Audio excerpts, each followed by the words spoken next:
The views and opinions in this program are not those of CISA 7 or Spectrum.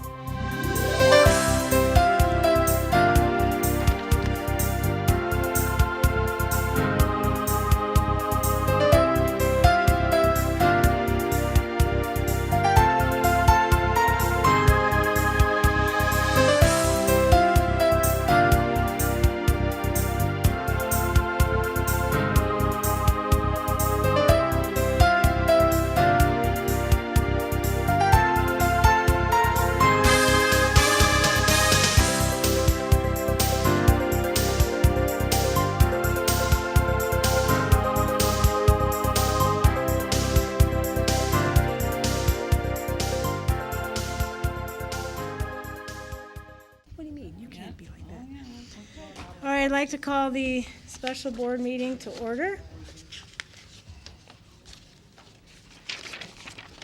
And I'll entertain the first motion.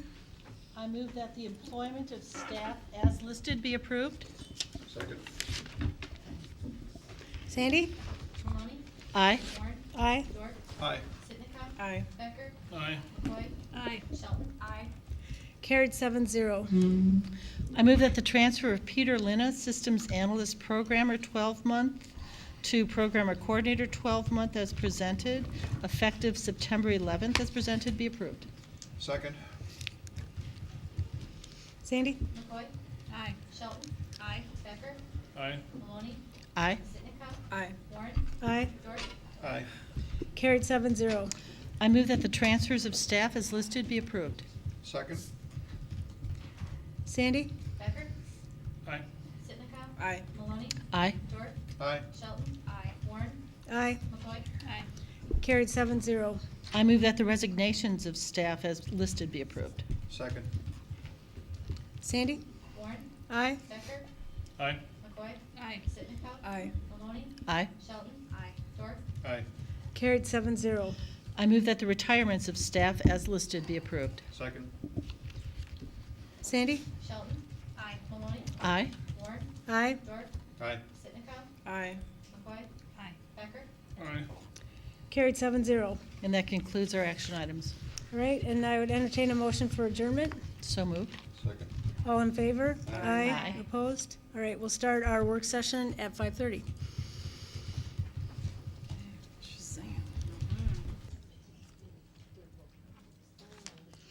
I'd like to call the board meeting to order.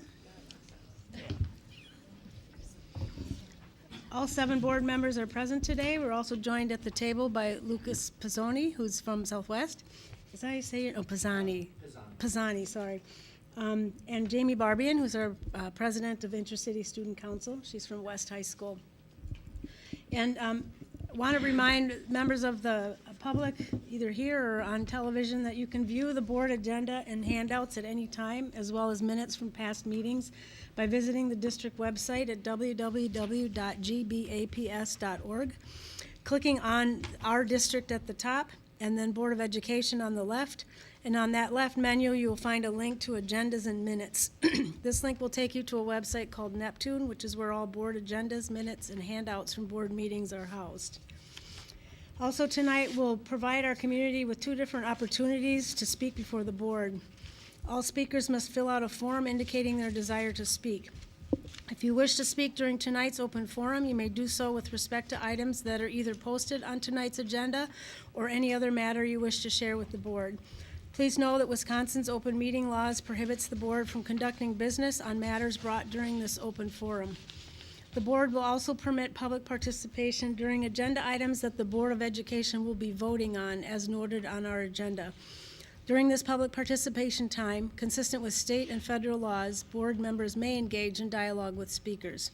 In order that all voices are heard, the board will suspend engagement until all speakers have had a chance to speak on that topic. Please keep your comments to 5 minutes. The timekeeper will let you know when your 5 minutes has ended. Prior to starting your comments, please provide your name and address. Lastly, demonstrations during public comments, such as clapping or cheering in response to either public comments or statements made by board members, are prohibited. At this point, our first is, we'll go ahead with our open forum, and I do have 2 members of the community that have filled out a form and would like to speak. I'll call them in the order they were, I received them. First is Ed Jensen.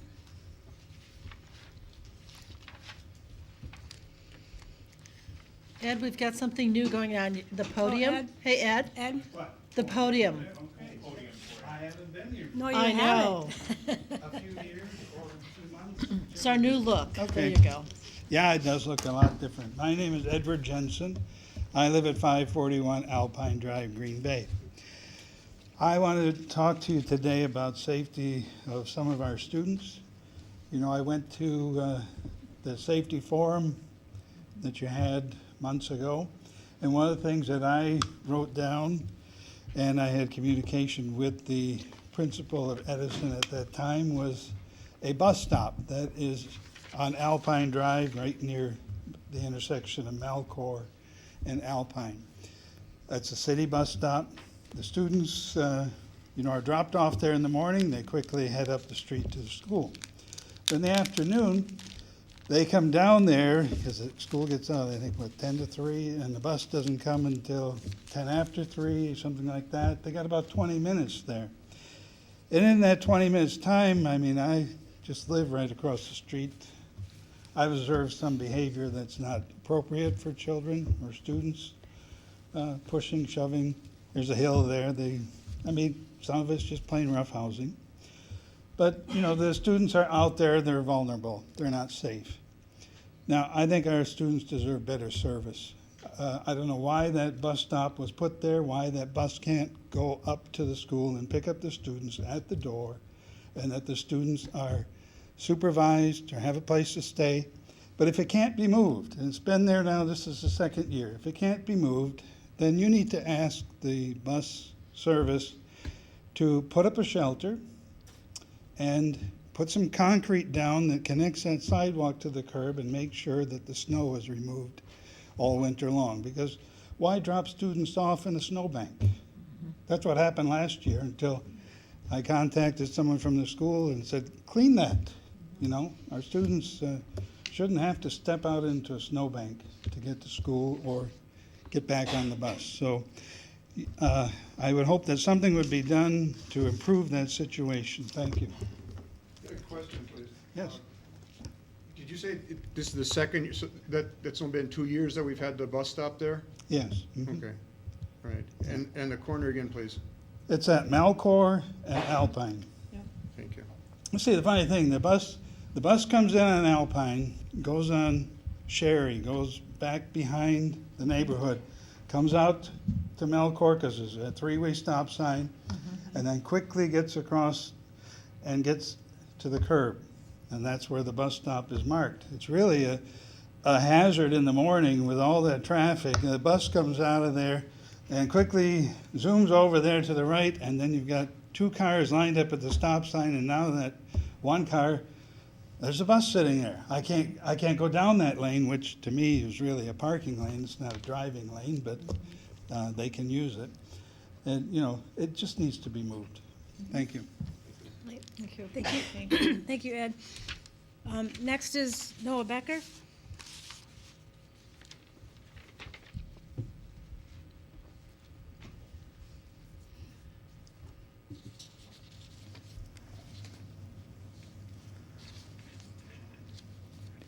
Go ahead.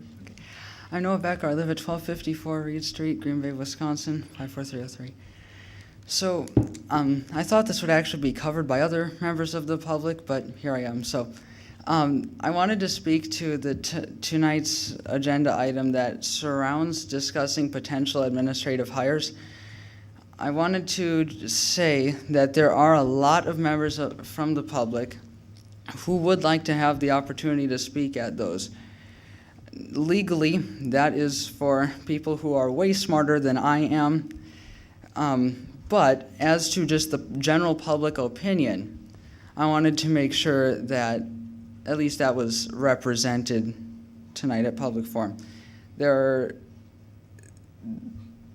are, from my very weak legal understanding of it, the multiple criteria that would have to be met in order for administrative hires being discussed by the public to be a legal issue, from what I understand, of course, is they're all exceptionally rare and all 4 criteria would have to be met at once. And I don't think I've seen any of those 4 any one of those criteria met by itself. So I just wanted to provide the input from a large amount of people in the public who would like to see those potential administrative hires discussed. Thank you. Thank you, Noah. Is there anyone else who would like to speak before the board tonight? Seeing none, then we will move to our agenda. And our first agenda item is a recognition, and I would invite those from Franklin Middle School who've come to talk about their Empower program.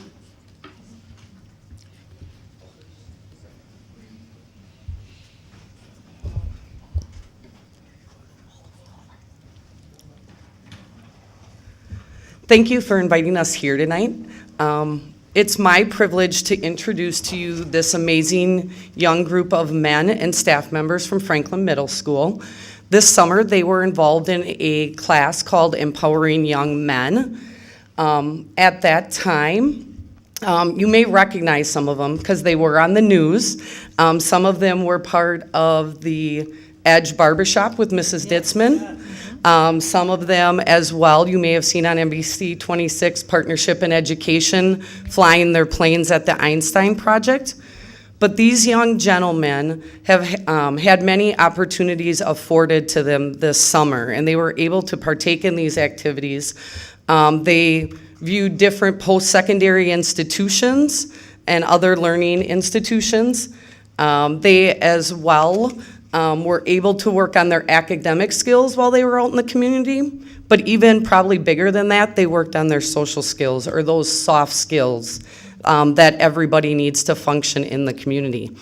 So you don't want to hear from me anymore, but I do want to introduce the people that are leading or mentoring our young men and then our young men. So we have our student learning advocate, Jason Thomas. We have Josh Dart and David Calloway, 2 of our teachers from Franklin. And then I'm going to let them introduce themselves, and I'm going to start with you, Rashad. My name is Rashad Rice. I'm in 7th grade at Franklin Middle School. My name is Marcus Russell. I'm 7th grade and from Franklin Middle School. My name is Michael Gilson-Jones. I'm in 8th grade at Franklin Middle School. I'm Anthony Jackson, 8th grade from Franklin Middle School. I'm Charlie Kensma from 7th grade from Franklin Middle School. I'm Marcus Gilson-Jones from Franklin Middle School in 7th grade. All right, thanks a lot for having us here again. I'm not going to bore you guys with all the schematics and stuff that we did. This is something we started about 3 years ago. When I first started Franklin Middle School, going on now almost 7 years, remember talking to Sandy Byer about trying to make more of an impact in our community. I don't live in Green Bay. I'll be the first to tell you that. But I always say, if I'm going to work here, I'm going to invest myself like I do live here. And sitting down with Mr. Calloway and Mr. Dart, I knew in order for me to get this to kick off, I had to have teachers working with me. I always say the worst thing you could ever say to me is no. I'll find a way to make it happen. So I talk to them and try and figure out ways that we can get our young men in our community to rise up and become better young men, better scholars, better people in our society. I always tell parents all the time, if we don't make a change in our community right now, this will be a terrible place to live. So these young men that you see here in front of us today are an example of a lot of time during the summer of working on their social skills, working on accountability, working on the education side. It's not always fun and games, but at the end of the day, it's an opportunity that they've learned to become better people in our society. Like I said, I'm not going to bore you, but I'm going to have Mr. Calloway and Mr. Dart speak as well. And if you want to know, there's pictures of all the places the boys have been this summer. on the slideshow behind you. So we have been partnering with UWGB, NWTC, Einstein Project, the Y. So there's many different people that come together in the community to help this be successful. And these young men have been super duper open-minded, trying new things they never would have thought to try before, with a super positive attitude. For example, we were at the Einstein Project, and they handed us supplies to make a helicopter, and everybody was like, I don't think we can make a helicopter out of this.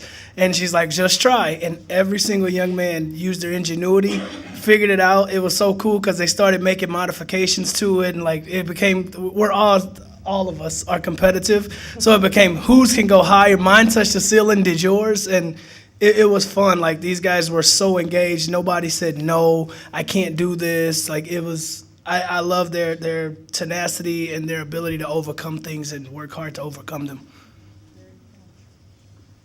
I guess one of the biggest pieces that I saw from our boys was the growth that they showed. From the beginning of the year to the end of the year, it was just tremendous. The amount of respect that they had in each other and themselves, it was amazing to see that from each one of these kids.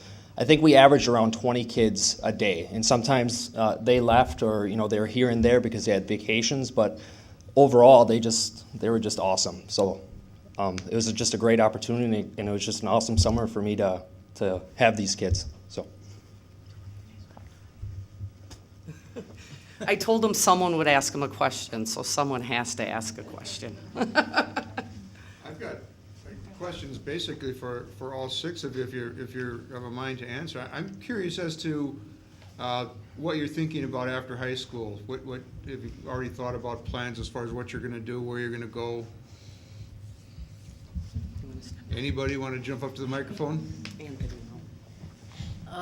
First and last name. My name is Anthony Jackson, and I don't know what my future. I don't know what to do in the future, but like one of the things I want to do is be a professional athlete. And right now, this is that's what I'm trying to do, is try to get my grades up and try to go all the way through, all the way to high school, and try get like a scholarship to colleges. What was the most exciting thing you did when you were at the schools that made us spread? That was my question, Jackie, thanks. My favorite ones was going to, I don't know which one, because all of them were fun. I think I like the, what's it called, NWTC, when we were learning about like nursery and stuff, like nursery stuff. So just to elaborate on some of the NWTC stuff, we went there and it was a 5-day stretch, roughly about 3 hours, I think it was, each day. And each day that they went there, it was a different program that they went through. The very first day, I got very intrigued because they taught us how to rip apart a computer and put it back together. I was never taught that in high school. Then the next day, you went completely into mechanics. They learned how to take tires off, brake changes, the whole 9 yards. Then they also think we implemented welding in that one too as well. Then there was culinary arts, dentistry, and also nursing. So it exposed them to a lot of different things. Had we never had these programs, many of our kids would never see the light of day to that. Hi, my name is Charlie Kensma. I'm still not real sure what I really want to do when I grow up, but I really want to be a professional athlete. My favorite thing I did at NWTC was rip apart a computer and put it back together, like he said.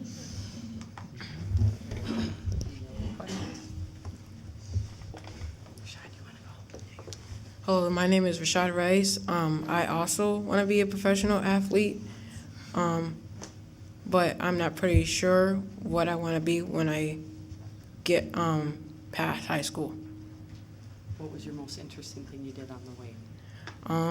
My most interesting thing during the Boys Empowerment Group was, I think, doing the tires with the cars. My name is Marcus Russell, and I know I'm going to do after high school, but my favorite part over summer is that we went to Einstein Project.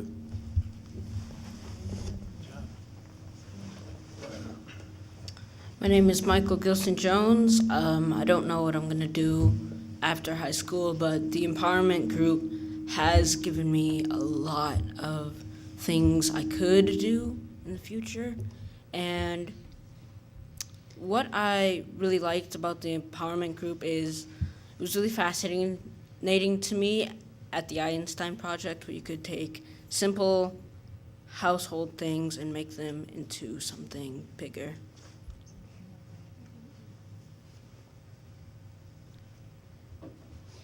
My name is Marcus Gilson Jones, and when I am done with high school, I want to go to college and be an NFL player. And the most fun thing that I done in boys empowerment was going to NWTC and taking the tires and putting the tires back on with the cars. Yeah, one of the things too, we always teach the kids, we don't ever want them to shatter their dreams, but being exposed to many of the things that they did this summer gives them a backup plan. I think when we're their age, out of everyone, Michael is the oldest one. He's in 8th grade right now. So we'd expect it. And Anthony Jackson too as well. So we'd expect at those ages, those kids are a little bit more, okay, I'm going into high school, let's start thinking about it. I know when I was their age, being in the NFL was my dream too as well. And But we after always, that game last night. yeah. But we need backup plans We need backup in case we hurt plans. our knees. And we talk about that a lot. It takes 1 second to get an injury that could destroy your life. I said, you have to make sure that your mind is the first thing, because I always say, you look at any NFL player that's living a very good life afterwards, they invested, they used their college degree to move forward. So we always try and talk about that a lot, is making sure we have a backup plan.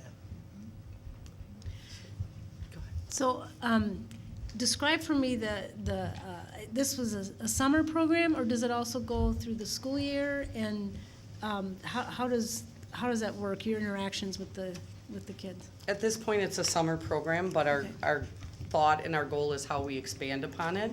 And we have some other community members that have reached out to us recently as well. I think the more people are hearing, but I'll let Jason expand upon that as well. A big part, it helps that I work with my colleague at Franklin. And so we get a chance to talk about the kids a lot. We see them in the hallways, in the classroom, and we're constantly talking about what can we do to better them, what can we do, what kind of programs can we help. Right now, it's just a summer program, and it's a summer program for roughly about 3 hours.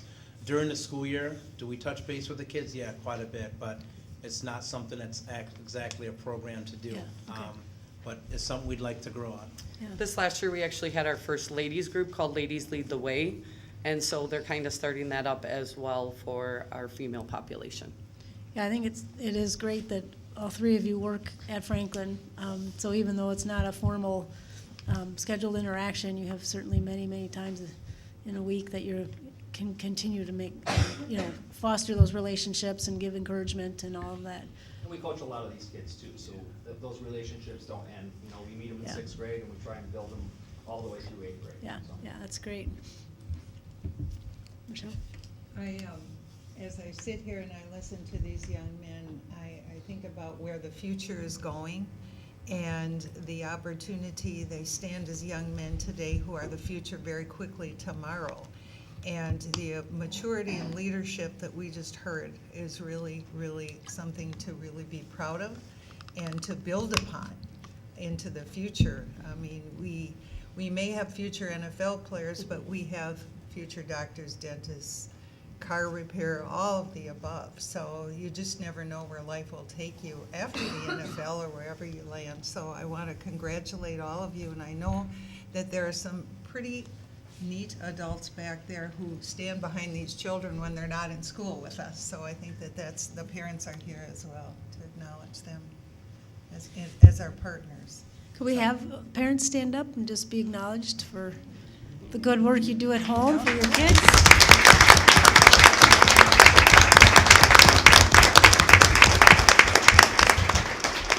So are they going to Next year, how many are, it's only open to Franklin Middle School students? Sixth so- through eighth grade.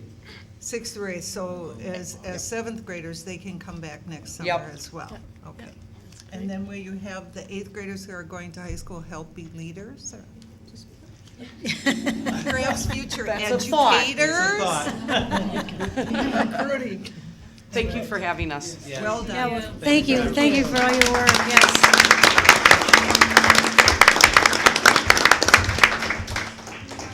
It's not open to just Franklin students, it's district-wide that fit that age district. So kids for summer school have been part of that aren't just Franklin kids. Oh, very good.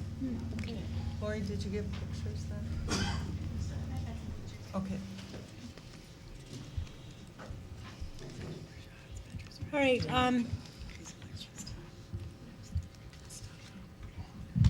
sorry, I took your agenda. Duly noted, duly noted. That's okay. I'll Next start we'll- with item 2. We'll Go ahead. go to our teaching and learning work session. That'll be facilitated by Katie Maloney. For the most part.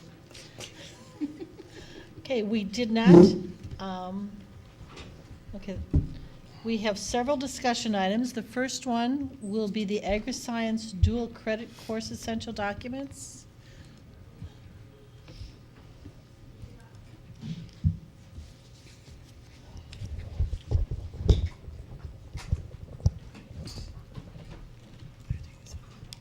And joining us at the table is Mr. Fries, our Executive Director of Secondary Teaching and Learning, and Eric Kahn.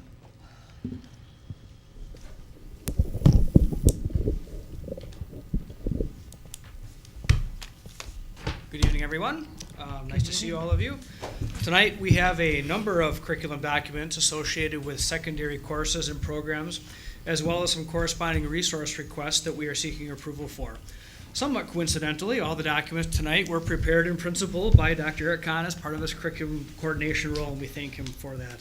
In addition to Dr. Kahn, social work coordinator Christina Jingle will be joining us in a bit as part of the teenage parent program piece.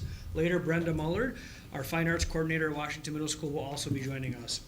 I'm personally excited about the diversity of requests before you this evening, as I believe they reflect distinct and positive efforts that are happening throughout our district in support of our mission to ensure that all students are college, career, and community ready. Without further delay, Dr. Kahn, please get us started with Agriscience.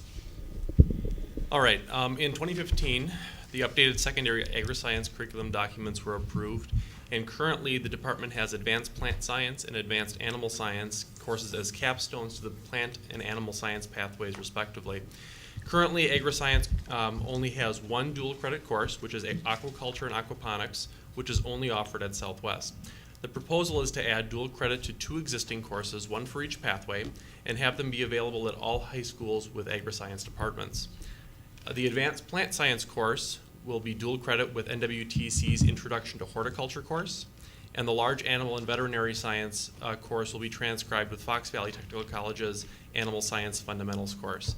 In both cases, our current courses and resources are extremely similar to the technical college courses, and only very few adjustments will need to be made.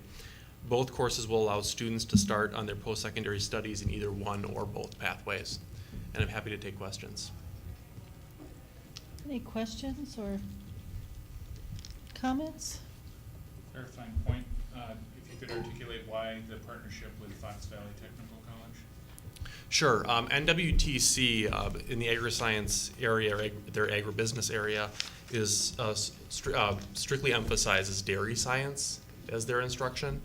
And in examining the available more broad animal science courses and opportunities, Fox Valley Tech has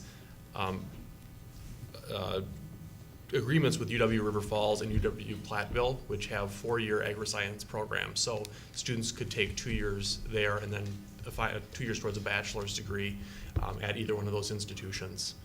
In addition, there's possibility that the animal science fundamentals will apply to a future veterinary technician program. Eric, are there any of the staff who participated in the committee in attendance tonight? I thought I saw Betty. Yep, Betty Kirchma from there's Preble Betty. is in the back. I did see Betty. Betty, you want to stand up? Thank you. Thank you for your work. All right. Any other questions or comments? Hearing Ms. none, we'll move. Ms. go Molly, ahead. thank you for mentioning that. We know that this work is not completed without our staff, and Ms. Kirchman is one of the most dedicated staff members that we She have. is, and I has saw been- her walk in, so I knew she, and then I was Yes. kind of looking around, and I, And so, I know, we appreciate you being here tonight, Ms. Kirchman, for your efforts in this process over the years as well. So thank you very much. okay. Thank you. We will move to the next one, Teenage Parent Program Course Essential Documents.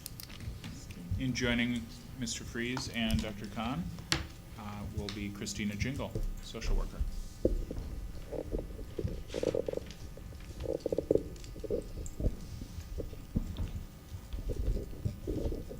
Hello. Hello. I get the privilege in the district of helping support our teenage parent program. And tonight I would like to provide just a really brief overview of what that program looks like in our district.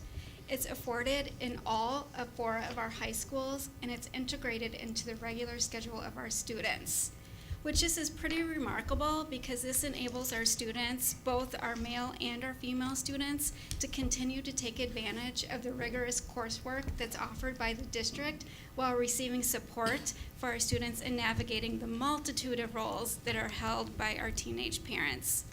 Just a couple of the components of our program that I would like to highlight, and you're going to hear some similarity into what the boys group talked about, is our close collaboration and coordination with our community partners. We just simply cannot fully meet the needs of our teenage parents without their support, and our district has been diligently working to build those bridges between the school and the community. The second part is our active and early engagement with our other key stakeholder, which is our parents. We know that they are vital to supporting their students and through their educational system.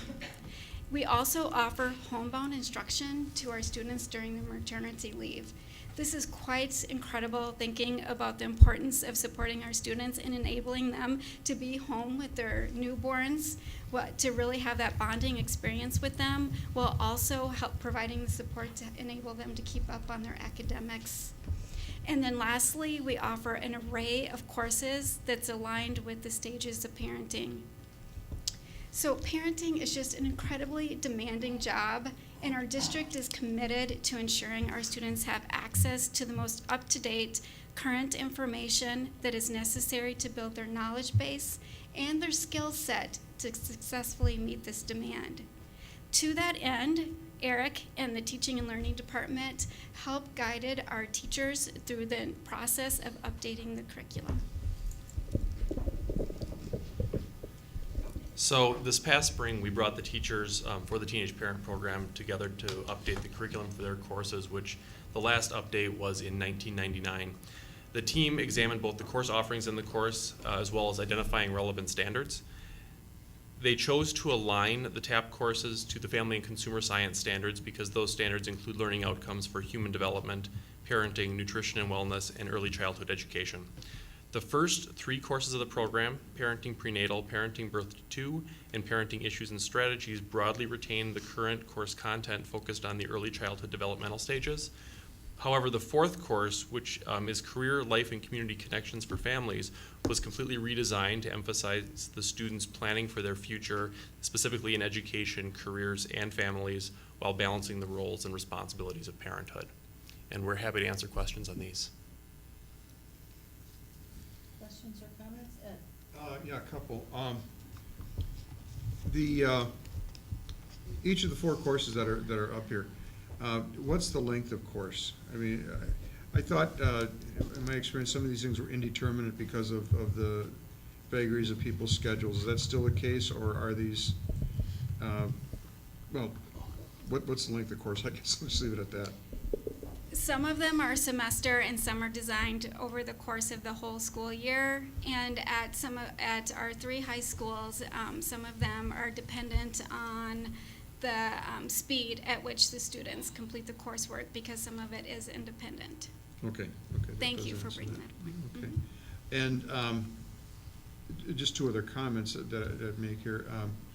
I see that, to your credit, the group of teachers that you had working on this included a retired teacher, Jean Herman, who was, when you say the course wasn't revised since '99, working with Jean for 7 years, that, you know, officially maybe, but I know that she was always on top of it, and I saw a lot of successes with that program. I think there's a lot of assumptions made about some of these circumstances that I know that we've had some real strong successes, including I can think of one in particular, young person who's now teaching in the district who had gone through lots of struggles personally and just, you know, succeeded with a lot of support. Last question, do we have a teacher for East? We Because do I know have a our new teacher last for one joined the East. dark side, becoming an administrator. She did. She Okay. left us, but I'm happy to say that we were actually able to recruit somebody who was a parent at East and also served in the role as the community in a similar capacity in educating people regarding parenting. So we found really a perfect match. Outstanding. Yeah. Thanks. Sure, Christina. How many students did you have enrolled last year? Oh, our numbers have actually been on a downward trend, which I'm happy to report. So, and I was kind of looking at them historically. I think one year we had 150, one year 109. I believe it was around, a little over 100 last year. I would have to get back with you with the exact That's number. fine. Yeah. Anytime you can't come up with the exact thing, if you just give it to Sandy Heller. I and she can definitely will include it do in the that. update. This is all based on memory, so that's probably not the most. That's okay. And I just had another follow-up question. So Sure. as these students transition to UWGB or our Mhm. local colleges, universities, do you have a partnership or an idea for how that might look for them to continue to get that support moving forward into higher education? We've had formal partnerships with NWTC particularly, and we're also been working with UWGB. The majority of our students do go to NWTC, and they actually come into the classroom to talk about their classes. They actively work with our students through the program, the TurboCharge. We have all of those. We make a direct linkage between our TurboCharge and our school-age parents to make sure that they have all the supports they need for like financial aid, college application, all those things. And then they actually offered that summer mill program because we know that these students, sometimes we lose them during those summer months, so we have that connection to keep them engaged. Thank you. Sure, thank you for asking. If I could do a follow-up question, and when you're looking at numbers, if you have a way of letting us know what percentage of the students who would be eligible for the program actually participate in the program? For the teenage parent program? Right. I mean, I'm wondering, are we losing people who become pregnant and don't take advantage of the program? If you have any way of acknowledging that, I mean, Do you mean losing them because they become unenrolled in school? because, right. They Or drop out because- rather than participate, or. Well, or they don't participate in the teenage Right, pregnant right. program. We can, parent program. I'll work with Christina to see if we Yeah, can come and up with if a way it's to not do this. a big deal. It's not, because we keep track of all that data, so I can easily get that Perfect. information to you. Great. Yeah. Thank you. Brenda?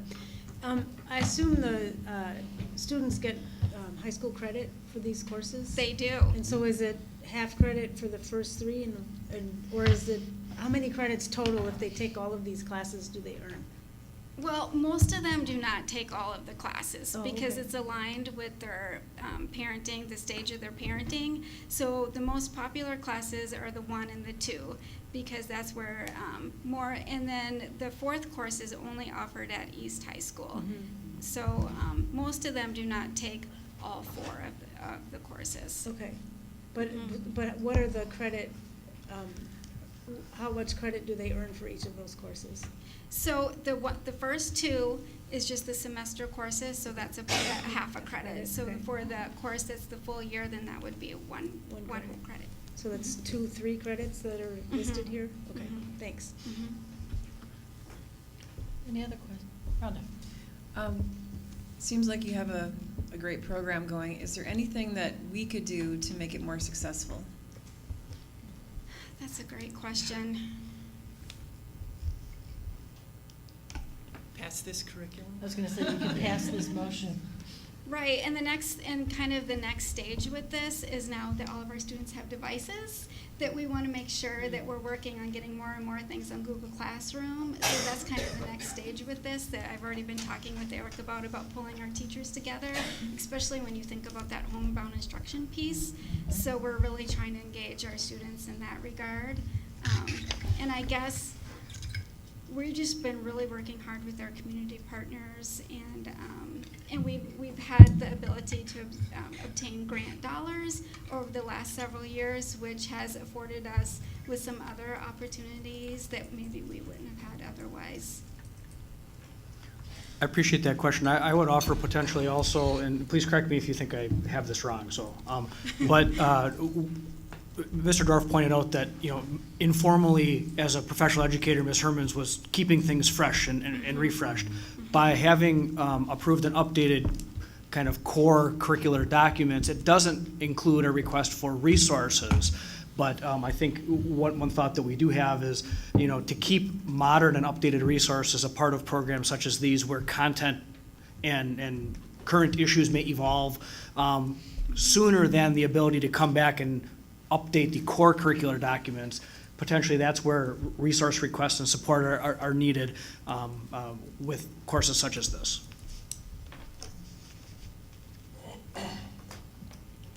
Any other questions, comments? And is anyone on the committee here? I don't believe so. Okay, thanks. All right, thank you. Thanks. Thank you. Thank you, Christina. Thank you.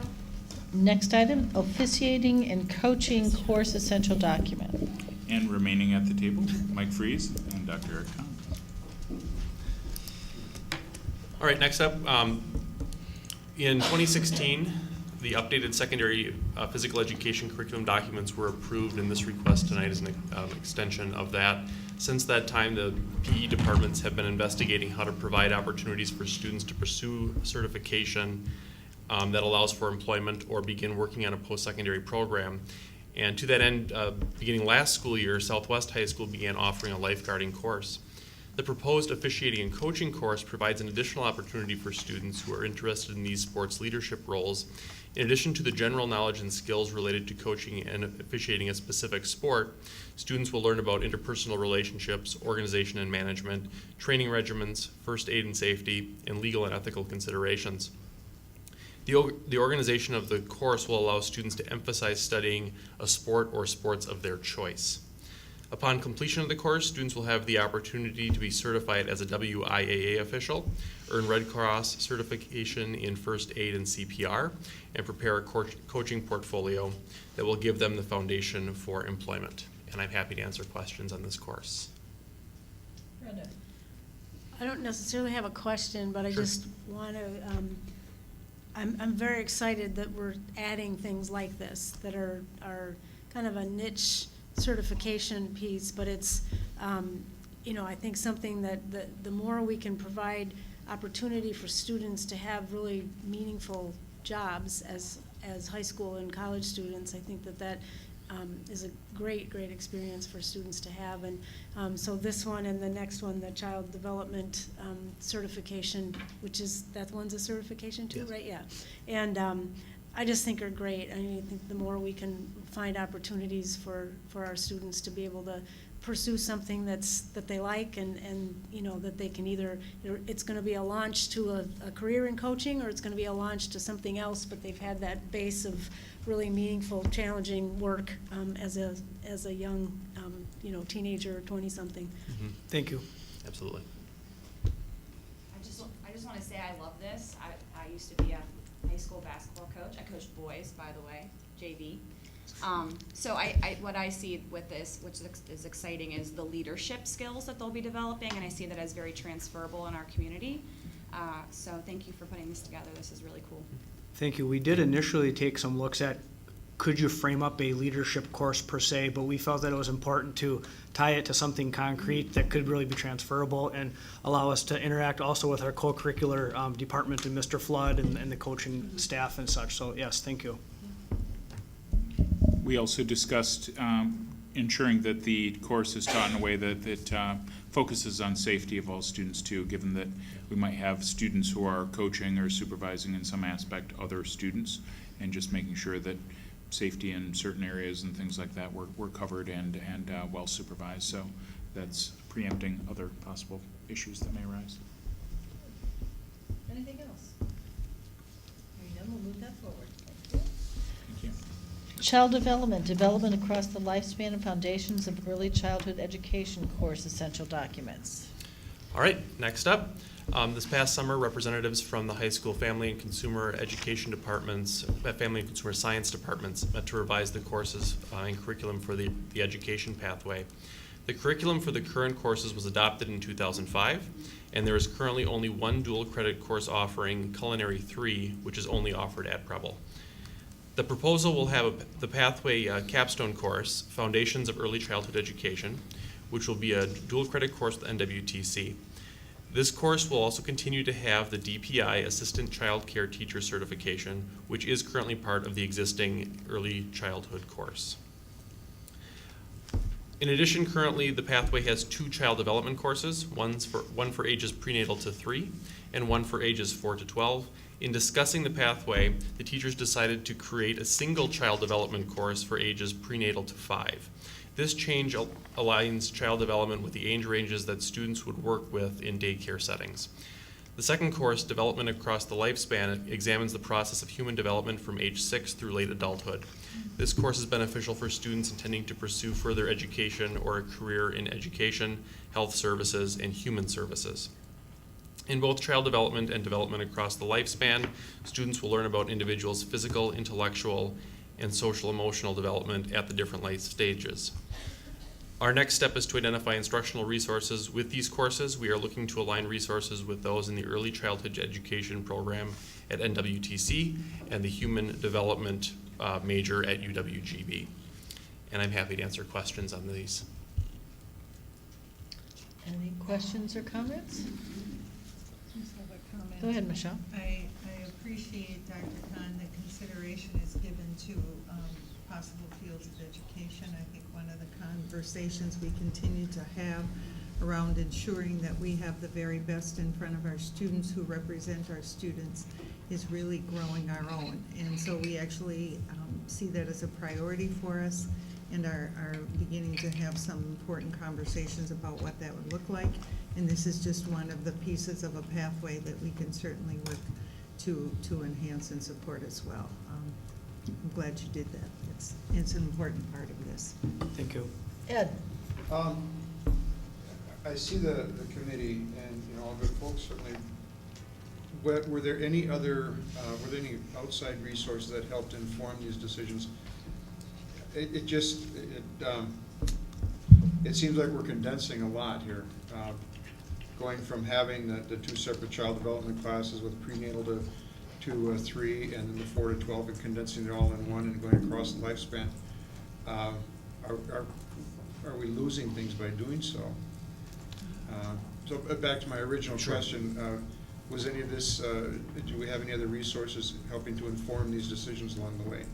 Yes, well, one thing we started with was examining the early childhood education program at NWTC, and so examining what types of courses they have in their child development, and also looking at the amount of content that we currently were intending to provide in each of the existing courses. And the teachers were saying the prenatal to 3 currently has a good amount of content, but when they got to 4 to 12, they felt like they were having to space a lot of things out.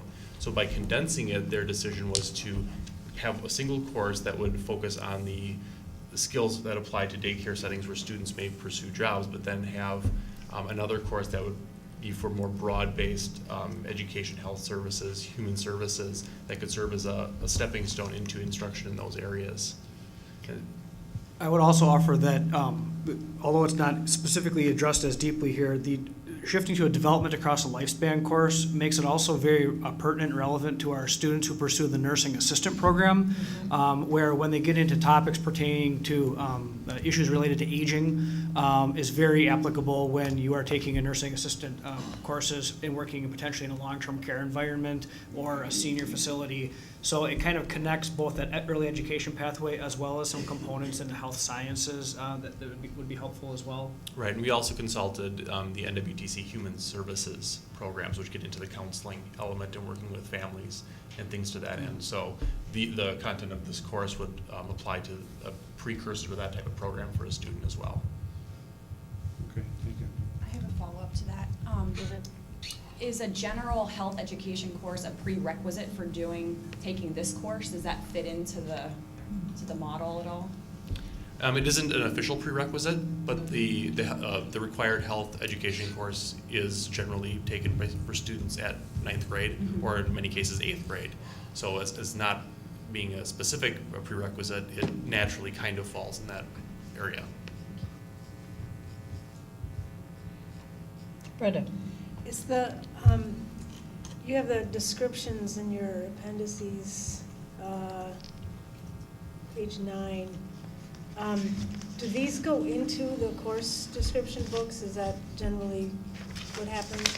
Because one of the things on there just says transportation to and from the observation site is the responsibility of the student and or parent guardian. And I'm just wondering if I don't have a problem with that being a requirement, but I don't want that to turn people off that think, oh, I can't do that, I can't do transportation. Can we add something in there that, will aid in helping you set up that, your transportation, figuring that out, or some indication that you're not just left on your own to determine transportation? Because I think for some of our students that might potentially could be a turnoff to even considering this class. Good catch. Thank you. Yes, I believe we have language that could help us with that in a different course elsewhere in the book. So we'll check that. We'll get that updated to you. Okay, thanks. Good. Anything else? Hearing none, we'll move that forward. Thank you.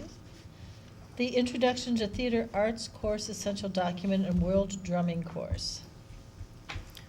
I welcome Ms. Brenda Mullard to the table, our Washington Middle School Fine Arts Coordinator, to assist us with this description of these new and updated course essential documents, as well as resources as part of the request with the Fine Arts strand over at Washington Middle School. Okay, last January, the Washington Middle School for the Fine Arts Plan was approved, which included World Drumming and Introduction to Theater Arts as new courses in the exploratory rotation for students in the 6th grade Fine Arts House. Following the approval of this plan, teachers were identified to participate in developing the curriculum for these courses, which was completed over this past summer. As with all fine arts curriculum updated since 2015, both World Drumming and Introduction to Theater Arts are aligned with the National Core Art Standards. The National Art Standards have a common framework and general standards for all arts areas, and also have subject-specific learning outcomes for the different disciplines. In an integrated arts program such as Washington Middle School, the National Art Standards provide a common language that helps all arts teachers collaborate between the disciplines and communicate regarding the arts to other subject areas. In World Drumming, students will learn foundational skills in hand drumming as the course provides an overview of multiple cultures. Students will learn about the drumming traditions of African, Central and South American, Middle Eastern, Indonesian, and Native American cultures. Intro to Theater Arts provides a general overview of the theater arts with an emphasis on acting. At the end of the course, students will perform in the Theater Arts Showcase, where they demonstrate their learning in different acting skills. And we're happy to answer questions on these. Brenda. This is the last time I'm going to do this. I have another issue, another point. They're in, I think it's on page 5, where it says that the students will be required to attend a live theater performance as part of the course. And my first thought, which after I thought a little bit longer, was how are they going to pay for that? But of course, there are places where you can see theater performances, especially in high schools, middle schools, where it doesn't cost. So some indication of that you're not going to be required to buy a ticket to the Widener Center or, something like that that's expensive, somehow to indicate that this is not intended to be a prohibitive cost to Right. students.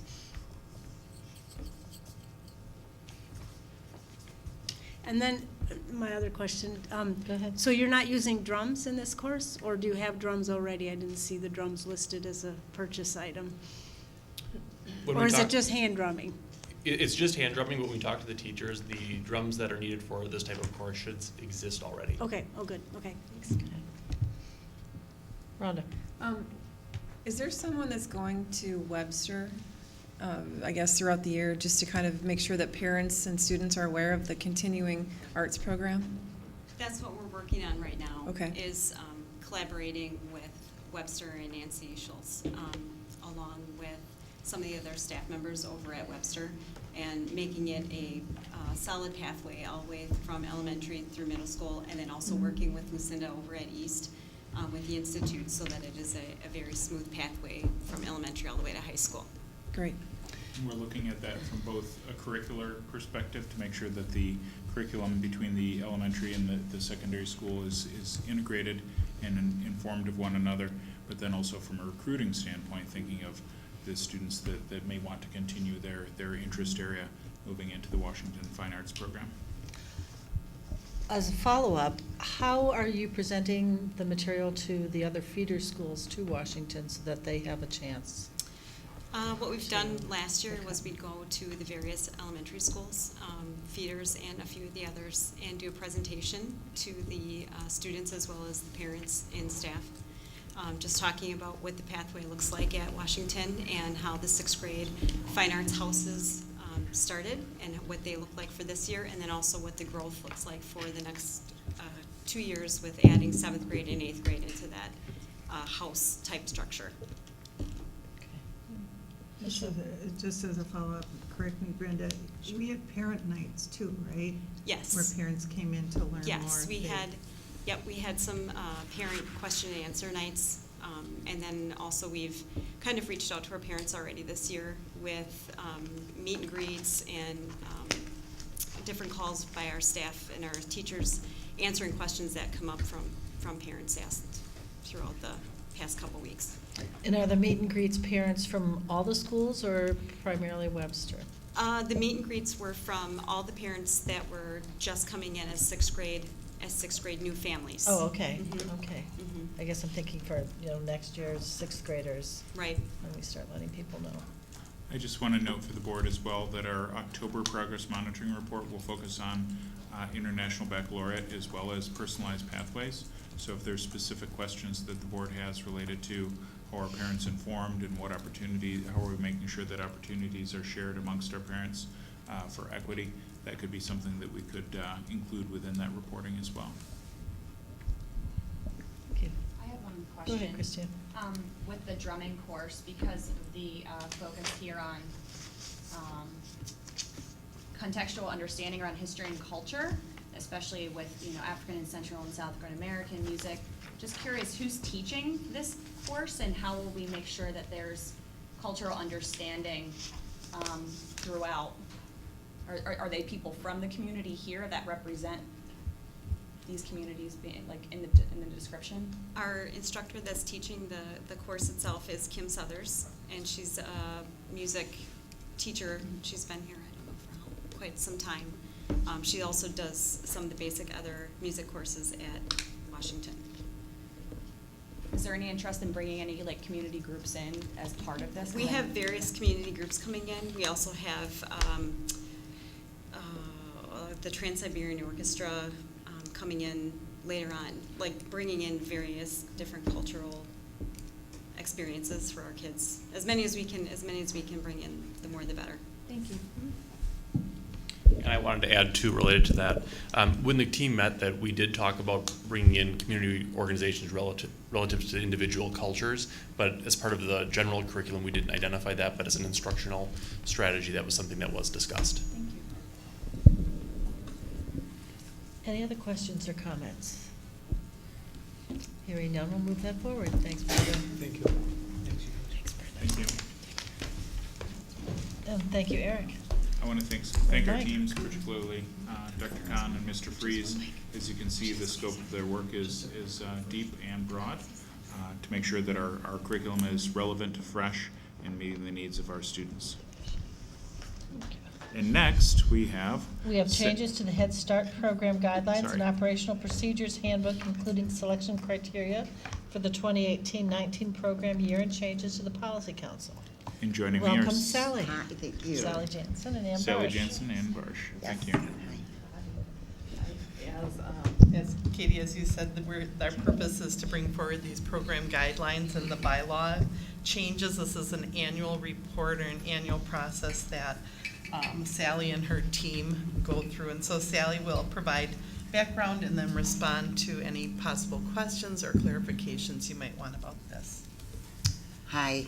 So Ann stated this manual that we develop and review and update each year is required by federal Head Start performance standards, as well as beginning last year, we now follow the Wisconsin child care regulations. So each year, we take a look at any regulation changes and we make the updates to the manual. And these are in addition to, of course, the board policy regulations that we follow. So things like how we enroll a child in Head Start is quite different than how we would enroll a child, say for 4K in the Green Bay Public Schools. So we need to outline specifically how we follow those guidelines when a family walks into our office or reaches out and wants to enroll their child in Head Start. We also have some very unique job positions in our Head Start program, so we have descriptions of all of those job positions within Head Start. So it's basically updated each year just to ensure compliance, and this report is shared with the school board and with our Head Start Policy Council each year. This report just is the updates to the 107-page manual. And I'm here tonight to answer any questions or to clarify any of the changes that you have in front of you. Questions or comments? One of the, you have a whole list of what's the topic? Illness and communicable disease. It's on page 9. And, you know, a lot of good information in terms of when to send your child to school or not, but speaking as a parent and also someone who has a pretty extensive medical background, that's probably one of the most difficult decisions that you have to make is whether to send your child to school. Yes. And I'm just wondering if you know, it's all written out here pretty clearly, but is that something that you help parents, you know, I mean, some parents will keep their child home for almost everything, and then they're missing a lot of school. I mean, do you have, do we help parents understand and give them somebody they can call if they need advice or that kind of thing? Because, like I said, it is a difficult decision to make. Right. We have a health manual that is shared with all of our families at their initial home visit that details some of these regulation type things with the temperature and the diarrhea and the, you know, the general health. And basically it's also for our staff though, these guidelines, so that they've got it, you know, the child comes to school healthy, but then all of a sudden a temperature spikes, so that our staff are aware and they take the temp of what the regulation is. And then we contact families, and we have home visitors that are always sharing resources for our families as far as all of the options available in our community for health. Okay, thanks. Mm-hmm. Laura. Can you just kind of share with everyone just a summary of what your requirements are for immunizations? We follow the state of Wisconsin age limitation immunizations. Okay. Right. And then we have parents sign if they refuse immunizations, and we do not deny a child enrollment if they're not immunized, but the parent does sign a statement. So we have no other we have no different regulations than what the state requires. Any other questions, comments? Sally always has her finger on the pulse of Head Start, Oh. so we appreciate your. It's been a long time. Thank you so much. Thank you. Thank you, Sally and Ann. All All right, selection and reconsideration of textbooks and other classroom instructional materials and resources, policy and procedures for the selection and reconsideration of classroom instructional materials.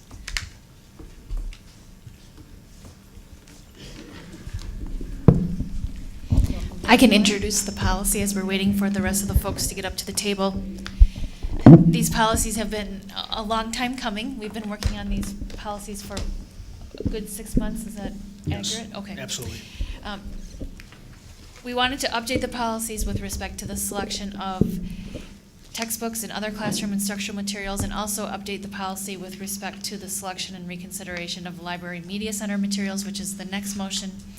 And then that goes hand in hand with having a policy regarding public complaints about those materials and updating our complaint form. So you have a package of 3 different policies and rules that are before us tonight. I'm going to turn it over to Mike Fries, who can talk a little bit more about Policy 361, the selection and reconsideration of textbooks and other classroom instructional materials and resources. Thank you. Good to see you. I picked a different seat, so I have a, I can smile at you guys a little easier, so. Welcome No. back. This is, what we appreciate your time and consideration relative to these pieces tonight, in part because they are so foundational for when questions arise around what the school district has adopted and supported, as well as giving guidance to our staff when they are seeking to supplement things in the classroom. We know that our educators need to make a million decisions every hour, every day, and it's good to have some pieces that reflect what our district stance is, both from a legal standpoint, but also a philosophical standpoint. And so 361 in particular talks a little bit about how our teaching and learning department or any district department that is recommending materials or resources for use in a core or supplementary situation, how we bring those forward, how they are selected, how the Board of Education plays its governance role relative to that. And then if people have questions or concerns or would like to issue a formal request to have them removed, it actually helps us connect back to, as Melissa said, 871, which will then give us the process for addressing that. So again, 361 primarily deals with the instructional side of things, and happy to answer any questions that you may have about, Melissa, would this be for both the policy as well as the rule for 361 at this point? That's correct. Okay. Consideration of the policy and the rule. Laura. I'm not sure who to direct this question Sure. at, but do we hear on a regular basis from the public about things that they disagree with in terms of curriculum and? You or me? Go ahead. All right. Mike has a historical file. Oh, okay. No. Please share. Yes, from a teaching and learning standpoint, it tends to be on average, and this is my 6th year in this office, in this role at teaching and learning. It's been about once a semester, a question comes up about something, and frankly, we've been following this. We've had this policy and rule in place. This is really an update with additional details that take out words like film strip, and replace them with more modern terms. And also simply, it gives us a little bit more modern language. But yeah, about once a semester from a teaching and learning curriculum standpoint, does something hit the teaching and learning department. I believe that because we always recommend that if a parent or student has a question, they're connecting with the classroom teacher and then the principal first. I can't speculate on the volume of questions of that nature, but about once a semester, K-12, there's something that comes up on a curricular standpoint, which would be what 361. In a little bit, you'll hear about the library one, which is 361.1. So, But we have not had an official challenge since Jean was the board president here in the district. There has not been an official challenge in many, many years. Okay. Let's keep that record going, hopefully. They fill the room. No. Brenda. You have, in the definitions, I'm looking at the 361 policy, you have those 3 definitions, and then as I understand it, I've read the instructional materials and resources and supplemental instruction and materials and resources, and I'm not quite sure I understand that there's a difference between the two. And what I thought in reading the policy was that the supplemental is much more teacher whatever, discretion. Mhm. And the instructional materials it comes at the department level, or, and then also, but both have to be approved by the administrator at their principal, is that right, at the school? I guess if I was to paraphrase it, essentially, we need to differentiate between things that have come before the Board of Education for selection for officially adopted materials versus supplementary things would be the things that a teacher, for instance, might, if there's a news article that is really relevant to tomorrow's lesson, or if there's something that they need to connect in, they are professional educators, they make professional decisions. What we offer in guidance here would be, how do you make sure, when you're making that professional decision, how do you make sure that you are documenting and informing around some of that decision making? In particular, you'll see reference made to the selection and use of audiovisual materials that would be supplementary in nature, and that as a general rule of thumb, it's not best practice to hit play on a feature-length film. That's not really in line with our district stance on teaching and learning practices. So it talks a little bit about how to navigate that. Okay, so are instructional materials things that have come before the board and supplemental or not? Or? I'm still not sure I understand the distinction between the two. I think you captured it there. Yeah. Basically, supplemental would be those things that The teacher like discovers, the teacher right. or the department has brought in, just So individually. So the instructional materials like films, all those things that are listed, those all came with the core instructional materials and resources, is that? Because, we usually look at textbooks, or, we don't get down to the granularity of the films and the graphs and all that kind of stuff, but, so anyway, I'm just trying to clarify this in my head. Sure. Nancy, did you have something you wanted to elaborate on relative to that, or? I did, just a real quick point. When it mentions that the handouts, tests, quizzes, they're usually developed by teachers and committees based on the adoption of the board. Okay. So that would be, any instructional materials and resources would have to be aligned with what the core instructional materials and resources that the board has already voted on.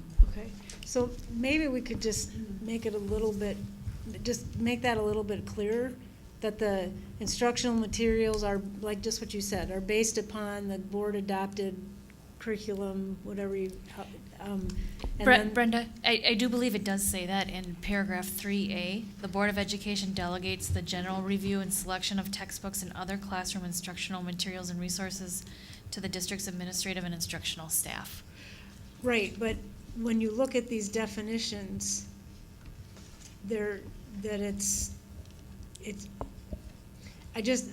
I don't know, maybe I'm not making it, does anyone else understand Dr. Warren, what I'm saying? I concur. I think my inability to answer clearly right to your question indicates the challenge there. So Okay. I would agree that we'll work to try to Go create back some and additional clarify. clarity on that. Would it make more sense to reorder them and have the instructional materials and resources be first, and then be more specific with A as the core instructional materials, and then C, the supplemental? I believe that Nancy, from my perspective at least, I think the order is right in terms of the initial core, and then instructional is based off of, and then a supplemental would be some additional ancillary potentially. And updated resources, so that, as we know, as teachers, especially in the field of health, the curriculum is constantly in motion. And this allows for our teachers to use relevant materials. And that's where, but it still needs to align to the core instruction and the materials and resources as adopted by the board, but an updated version to keep it fresh. Okay. We also give guidance to our instructors and our administrators that if there are things that are at all relative or questionable, that there's conversation around that as it arises. So yes. If there was a timely news article that I wasn't 100% sure of as a teacher, I would be advised to review that with my principal before I would share it. Okay. Rhonda? In regards to health, do we still have a committee that's kind of helps with supplemental material? And is it made up of the same people from the community that has been there for a while? Is it change? Who actually reaches out and asks for these people? How does that committee end up being who they are? Right, that would be the Human Growth and Development Committee, I believe you're referring to, and it's, yes. We can get that information back to you. It's not exactly germane to this particular topic, but we have the process that we followed, refreshed the committee membership, included different parents based on interest and input. In fact, based on a topic that was brought to our attention, we refreshed the committee, got new folks, we came back together. So yes, we could get that information. Great, thank you. Yes. I'd love to see that. Thank you. Absolutely. Any other questions or comments on policy 361 or rule 361? Hearing none, we'll move that forward. Thank you.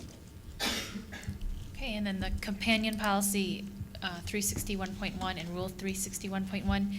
These, the information in this policy and rule were actually two different rules that followed policy 361. We took those out of rule format and gave their own policy for selection of library media materials. It just didn't make sense to be followed under the instructional materials. So Vicki Santa Croce was instrumental in drafting this policy and getting it in this form, so I'll turn it over to Vicki. All right, so we're asking for similar items here as far as what the policy says.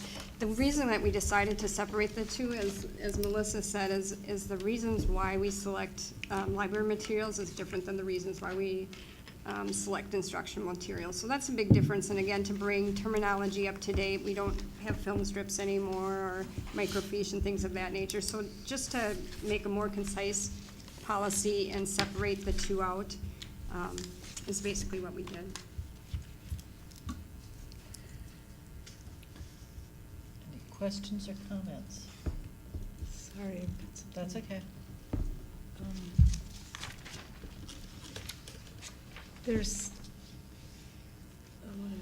I think this is the policy I'm looking at.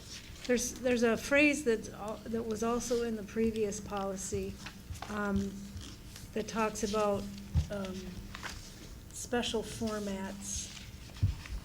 And it's in the rule what the special format is. And it explains it very clearly. So are you in the rule or the policy? I'm in the policy. Do you want to be in the policy or the rule? I want to be in the policy. Okay. Because I'm thinking the policy should better reflect the, oh, here it is, 6 on that list of selection criteria. In the previous policy, 361, when there was a comment about the accessibility of materials and resources to individuals requiring special formats, there was an explanation that about special education students or something. I don't remember what the phrasing of it was. And then a description of the special formats is pretty clear in the rule that some of that has to do with special education.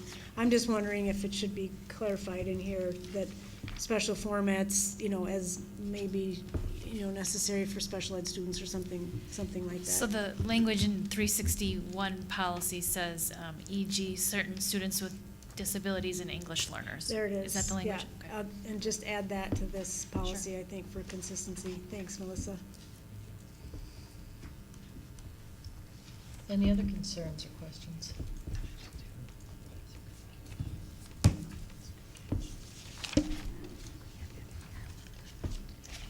Hearing none, well, are we ready to move that forward? Okay, all right. I didn't know if you were looking for something in that. All right, Good. Good. All right. Then the public complaints about instructional/library media center materials and resources. This is a new policy. If you recall, we still have the alphabet series policies. policies that were not revised into the number series. So this one, even though we had the procedure on hand, and when parents asked to file a complaint, we would follow the procedure and the form in that alphabet series. It was not updated and online in our number series policies. So we are introducing policy 871 and rule 871, as well as an exhibit.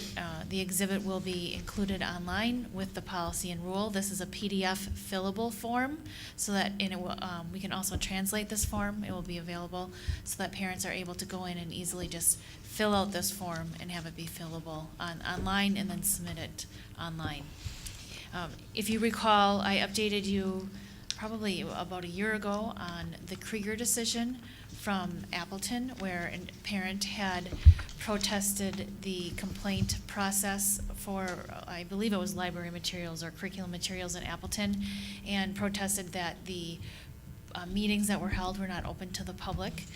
This policy makes clear that any meetings that are convened to consider materials would be open to the public, as it is a committee, and in the interest of transparency, we would invite the public in, and the meetings would be posted so that the public could view and participate in those meetings.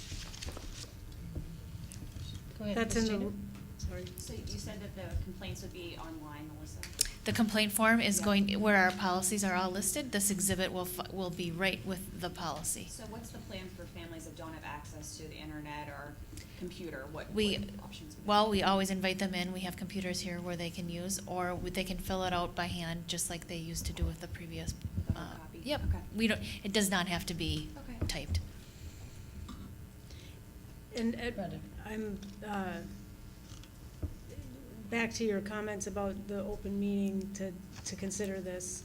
There's at what point does it trigger a meeting as opposed to a parent having a conversation with somebody at a school, and the situation is resolved to the parent's satisfaction with just working with either the principal or the librarian or somebody like that?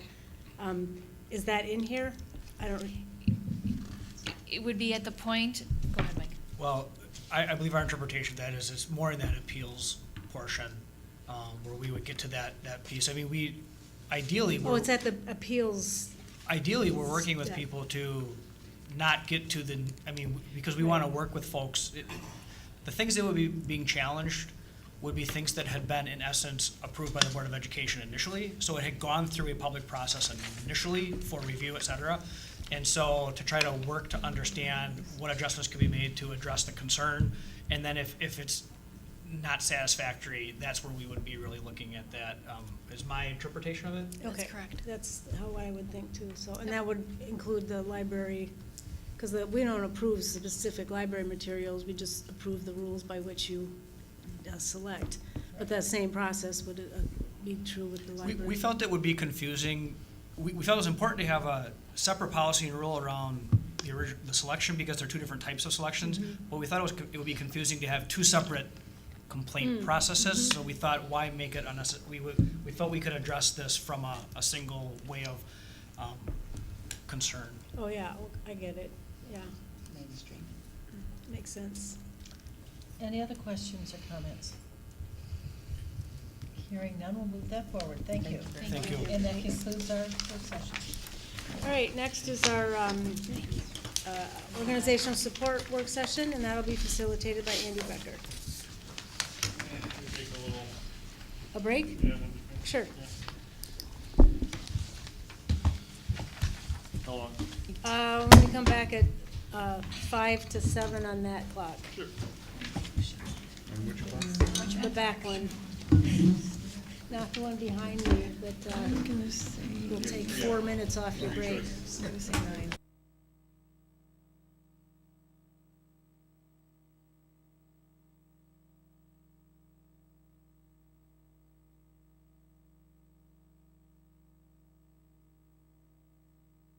Our organizational support work session, and that'll be facilitated by Andrew Becker. Yes, we have two discussion items. The first, two discussion items under business and finance. The first one, the 2018-19 proposed budget meeting dates.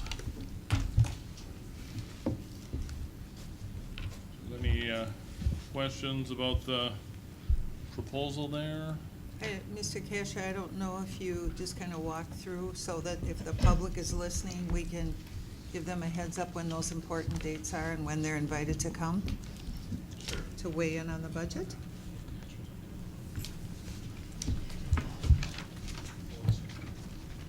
Jean, can you have the microphone?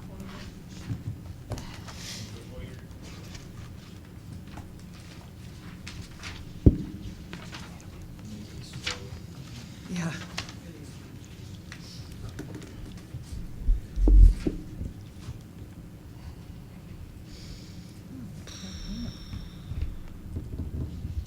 Well, good evening.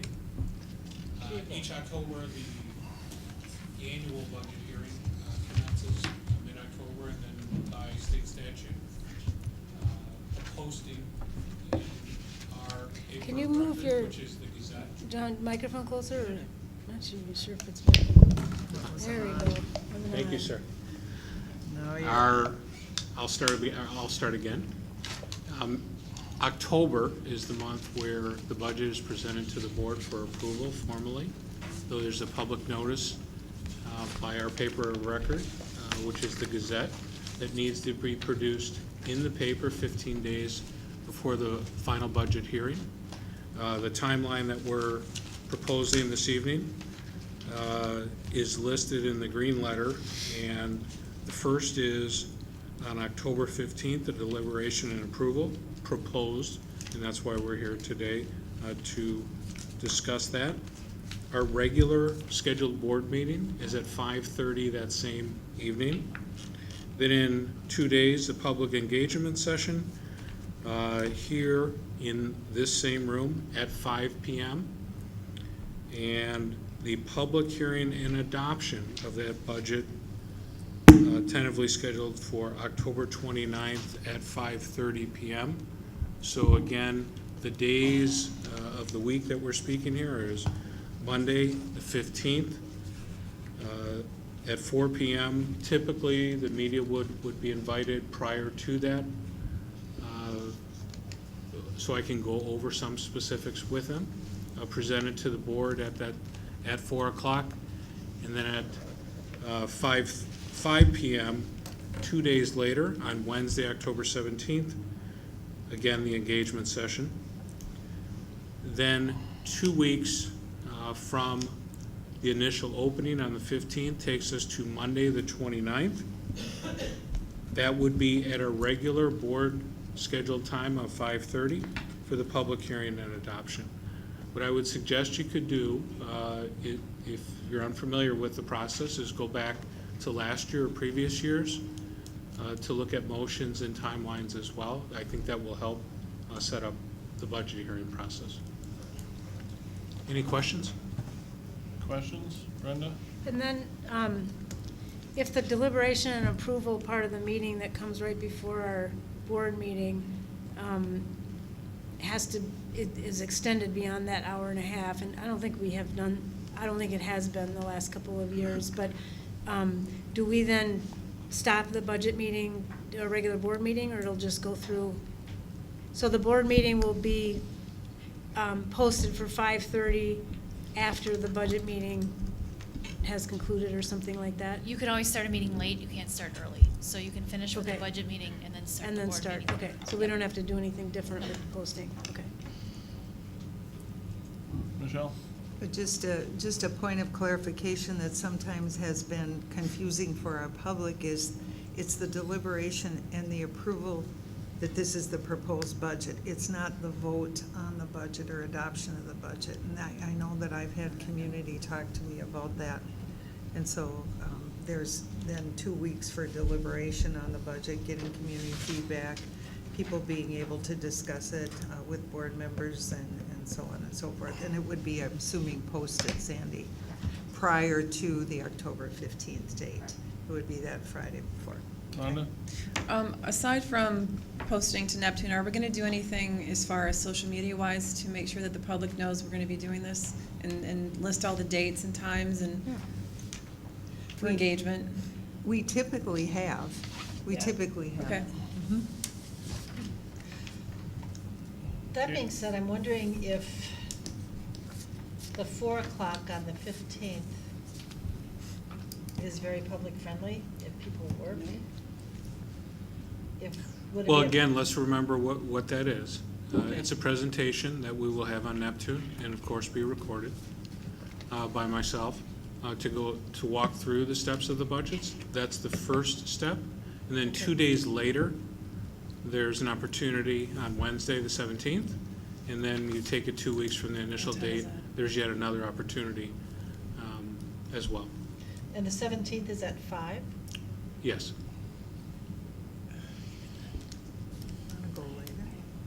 Christina? Outside of the community engagement meetings, if you can't be here in person, is there any other way that people can provide feedback? There's our community input form on our website. Okay, what if people don't have the internet? I mean, what else can we do to provide people context for ways that they can provide feedback that doesn't require them to be in person or have the internet? In the past, before Mr. Kasha was here, I know that we had individuals call our CFO with concerns and voice those concerns to John's predecessors. I think if we're gonna do some sort of social media, that should be a significant consideration, so we can outline that for people as well. Yes, we can do that. So that first, I guess I'd be interested in knowing if there's any other opinions about, I guess especially with regards to the public engagement session on the Wednesday, being at 5 o'clock, is later a little more public friendly there, where Monday, the first Monday, since that's really an initial proposal, I'm more okay with that, since there'll be many ways for people to see that. But the 17th is the one where we're deliberately inviting people to comment, and it would be earlier, not just the same hours, but even earlier than other board meetings. Or maybe should we look at 6 o'clock for that one? I agree. I thought we had later. Yeah, I thought so too. Yeah. We had what? Have been We later. have been later in the Right, yeah, past. yes, I- 5:30? Yeah. Yeah, yeah. Could we do 6 so people can actually get home and? I like I think it was together. 6 last I year. think we did wasn't it? 6 in Yeah. the past. I remember it being later than 5 So o'clock. we're good with the dates and times. On We'll the forward that, 17th. except the change to the 6 p.m. for the 17th. The 17th, right, 6 p.m. the 17th. And then leave the 29th, because that's also a public hearing, leave that one at 5:30, you're thinking? Because that's kind of designed to line up with the Regular board meeting. other questions on it, Christina? Is there any consideration for parents with kids? I mean, can we provide childcare, or, I mean, we have families with little kids that want to be here, but they know they can't bring in littles in this room. So is that an accommodation that we could look into? I don't- Probably should. I mean, Yeah, I was gonna say, I We don't have see had small why. children in there. Once I know, or but twice? you know, I mean, I think if you're a Right. parent, you want to come in, you want to engage, you want to listen, and I'm just asking the question. Sure. That is a barrier for people who want to be here. We can work on that. We, I'm here. Yeah, we can work on that. Sure. yeah, we've had once or twice for particularly noteworthy situations. I think it's a good idea. And the 29th isn't lined up with a board meeting. No, Oh, It's our 5th Monday. Fifth Monday, Whatever it okay. is. right. I'm just wondering for consistency's sake, if we have both of those at 6. I'm fine with that. Is there a reason not to? The 29th. Other than it means that people have Yeah, to 'cause stay the here after 29th work is not a longer. regular board meeting, so we're just coming in for the budget. Okay, so six Six on the 17th, 6 on the 29th. Okay, and we'll look into childcare as well to see, and then maybe if we're posting or sending things out to schools. We can, I know we didn't have any luck with volunteers for the community forums when we'd asked, so Lily ended up providing childcare for that event. Lily, who works in your office, yeah. We didn't have a few for the public? No volunteers. Mhm. It was Lily, her husband. Oh, So, well, we'll get volunteers. okay, good, thank you. And I would assume if there's gonna be teens, if teens volunteer, we could, as long as we've got one adult there, then teens can fill the rest of the needs. I'm sure maybe might have one adult in the room just for. To figure out where. Okay, Yeah, I don't know where in this. all right, so, Maybe downstairs. okay, anything else on the, meeting dates? Okay, so we'll move that forward with the second and third one changed to 6 PM. Okay, then we have, public comment at Board of Education meetings regarding district hires, and we had some questions about that, and a, document prepared by Melissa Thiel-Collin regarding the, regarding some background and options for this. Did you have some opening remarks? Can I make some opening remarks? Sure. Is that okay? All right. Since I was the one who asked for this to be on the agenda, I just, so, this discussion really is strictly about whether we have public engagement attached to the agenda item of hires when we're making decisions about hires. It doesn't affect any other opening, public forum that we might have at the beginning of the meeting or any other item that we're voting on. And I asked for this item because I personally was uncomfortable for a number of reasons about having this on our agenda where it would lie, which is, again, right before we vote to hire recommended candidates. So the reasons I'm uncomfortable with it is that I don't believe it's a very good way to introduce new employees to our district by risking having, and it's not that people can't comment, because we still have an open forum at the beginning of our meeting, so we're not shutting down any comment. What I'm concerned about is that having it right before almost makes it look like, as a board, we would like people to comment on whether or not we should approve these recommended candidates. I'm concerned that potentially sets us up for some liability, but I'm actually more concerned that it sets us up to make it look like, one, we're not very welcoming to people that have just been through a very extensive interview process, with a lot of people looking and interviewing them, looking at their credentials, all those kinds of things. And then they're brought to the board and people are commenting on them that weren't part of that extensive process and don't necessarily know all of the reasons why this person was put forth as the recommended candidate. It also potentially undermines the system of how we hire, and we put our trust in a lot of people, that we have a process by which we interview teachers and administrators.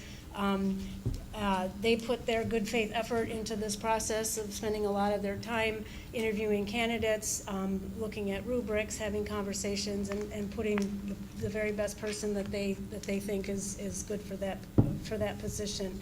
I feel like that sends a message that we don't trust the people that we've put in place to make to go through this process and make these recommendations. And again, I think I'm concerned somewhat, although we do have a legal opinion, which, thank you very much, Melissa. It was very extensive and gives a lot of detail about it. And as Noah mentioned in the open forum, I mean, a lot of things have to, be in place before the liability happens. But there's still other things that I was concerned about, of defamation of character. We read when we have our closed session that, we go into closed session because we may be talking about things that would have a substantial adverse effect upon someone's reputation. So I just wasn't sure what the legal guidelines were in terms of this. So I asked to have a conversation about this because of that. Anyway, that's all I wanted to say. So if Melissa wants to. One of the things is I think of Melissa's role, we are very fortunate to have legal counsel on our team to be proactive and provide the board with the most information possible. So you see a very extensive opportunity of options for consideration, and I think that's my responsibility to provide to the board, whether it be through teaching and learning, legal, whatever, is to provide the board with as much background information as possible so that you can make a very informed decision. This is an important discussion to me when we think about making sure that we have the very best in front of our students and wanting to make sure that we have the very best administrators. And so I look forward to the conversation because I think everybody wants that, the very best for our kids. And in doing so, to have processes in place that make sure that we are competitive in the market, that people want to come to our district and apply. And you know, somebody reminded me recently that you must be doing a great job in Green Bay of hiring because people want your people. And I think that's an important consideration as we think about it. But really looking for sharing whatever it is, I think we all believe very strongly, I personally do, in the importance of voice, where that weighs in so that we have the community, the parent, and the student voice in these processes, I think is very important. And at the same time, balancing that to make sure we have the very best candidate pool out there, so. Okay. Let's start by saying that I do trust the people in the process that are in place and on the job for doing hiring. I know that the hiring process was re-engineered, if you will, recently here, and particularly for high-profile positions, it includes having people from the community, from the schools, parents, quite a bunch of folks who have the opportunity to weigh in. And then, of course, there are the specialized things that have to happen as were laid out in Melissa's memo regarding background checks. That said, there's some points that I want to make. First of all, the question, I believe, has already been decided on public opportunity for comment on agenda items to be voted upon. And again, on the first page of the excellent memo that Melissa provided down at the bottom, instructions from the board regarding public participation say the board will permit public participation during agenda items that the Board of Education will be voting on, as noted on the board's agenda. We do vote on hiring. So I think that, you know, that point is moot. It's already there. Second, purpose of public comment. I believe the purpose of public comment isn't just to give people a voice so they can come up and express things. I believe it's also to help inform the decisions that we make. And again, that's not a reflection of any distrust or any lack of confidence on information that we're given from administration, but there may be other elements of information out there that other people are privy to. And as long as it's given in good faith and it's true, it's honest, it's not defamatory in any way, it would have that possible effect of further informing our decisions. Now I want to take a little bit different turn here because I have some concerns with some of the other things that are part of our hiring process, and I've given voice to these in the past, and I'm talking specifically about policy 533. Hiring authority of a school district rests solely with the Board of Education. It is a, and I'm going to quote from the WASB legal comment of October 12th, it is a non-delegable act. In other words, it is not an action that can be delegated to administration or anybody else. Employment, dismissal of teachers, adopting, amending budget, approving questions to submit to referendum, all of those are actions that are only allowable by the board, by the full board. They cannot be delegated to anyone else. A previous superintendent and board, I believe, attempted to abrogate that by rewriting or writing policy 533 that now says that the board shall approve hires, that recommendations for hires that are brought to the superintendent, brought forward by the superintendent. The word shall means must. Looking at that, if we follow 533, that shall hire, public comment then would be moot. If the board were to not approve any hire following administrative recommendation under that current policy, we would be in violation of our own policy, and I believe open to civil action. I think this is a good opportunity for me to again bring up the point that I believe that 533 has to be changed immediately to reflect the fact that the board does have that final authority for hiring and is not obligated to approve of any recommendations that are brought to us. I did a little bit of research with some surrounding districts, larger districts, Madison Metropolitan. The board shall be responsible for approving the employment based upon the recommendation of the superintendent or his designee. Kenosha, the superintendent is responsible for recommending candidates, nothing about shall. Wisconsin Rapids goes even further. They talk about the superintendent recommendation, but they also say that should the recommendation be rejected by the board, that the superintendent then would have to come up with other candidates. And again, I'm going to say something that I started with. This is in no way any lack of confidence in the abilities and the expertise of people bringing forward candidates. But bottom line is, it's the board's position, the board's duty to hire and fire and all these other things that can't be delegated. And as long as that language says they shall, then having any other commentary, as I said, is a moot point. And if I could just add to that, the model policies from WASB are more along the lines of the policies you're referencing as the examples of the board's authority and the recommendation from the superintendent. As you recognize. Personally, I think it was an intentional act to take authority away from the school board. These, when and these that was policies go back implemented to in 2010. 2010. 2000. Mhm. That the policy you It say. shocked me at the time. I was a principal, and it still shocks me today. But And policy 221.1 is from 2004. So these predate the current administration and probably some of the current board members with the language of shall. Did that shell then, sounds like that slipped in there right after I left the board? I probably would have. Anyway, Rhonda. So I agree with everything you just said, Ed. I have a question about the hiring process. It's been mentioned a few times in the memo and other areas. In the hiring process, where is the contract actually signed? Is there a contract signed prior to this person coming forward for board approval or non-approval? So there's nothing signed. The individual is given a conditional offer of employment from Jean's office, and it's conditioned on the passing of the background check, the drug screen, and approval by the Board of Education. After the board approves the hire, the contract is then issued. The individual signs the contract, and then the contract is returned, and the board signature is affixed to the contract. So the hiring process is still happening when the person is put forward in an agenda, when we're, voting at the board table, when there's an open forum in the beginning of a meeting where we may be approving or not approving admin hires. So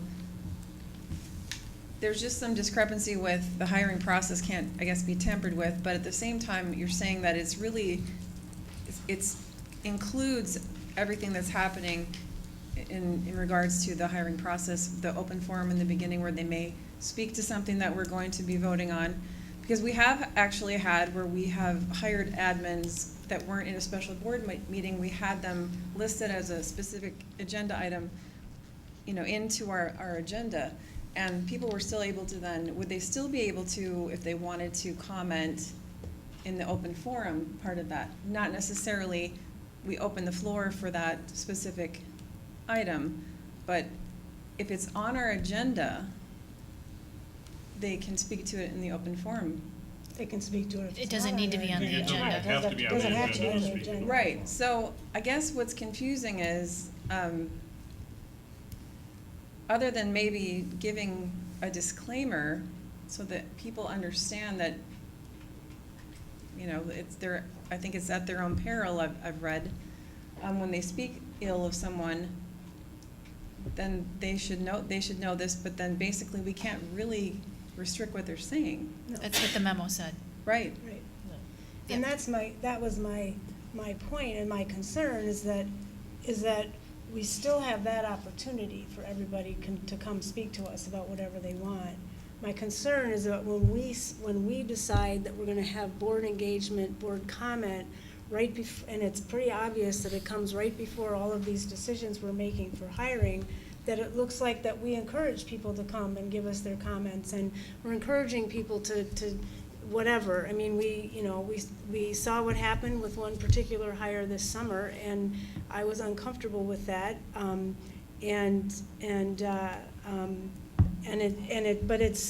But it's not that we're preventing people from speaking, it's just that we're not making it seem as if the board would like the community's input as to whether or not we're gonna hire this candidate that's just been vetted by a group of people in our district. And I think That's we really my. reinforce the fact that we have a process, and we describe the process, and it wouldn't hurt to revisit that. And assuming that we are all on board with that and approve of that process and support that process, make that very, very plain. I don't think that that allowing people to come is saying we want you to come and badmouth somebody. I don't think that's not the point at all. But it suggests to people that we want to have a conversation with you about whether you think we should hire this person, that we're putting our trust in the interview committee because maybe one of us was on the committee, but the other 6 of us were not.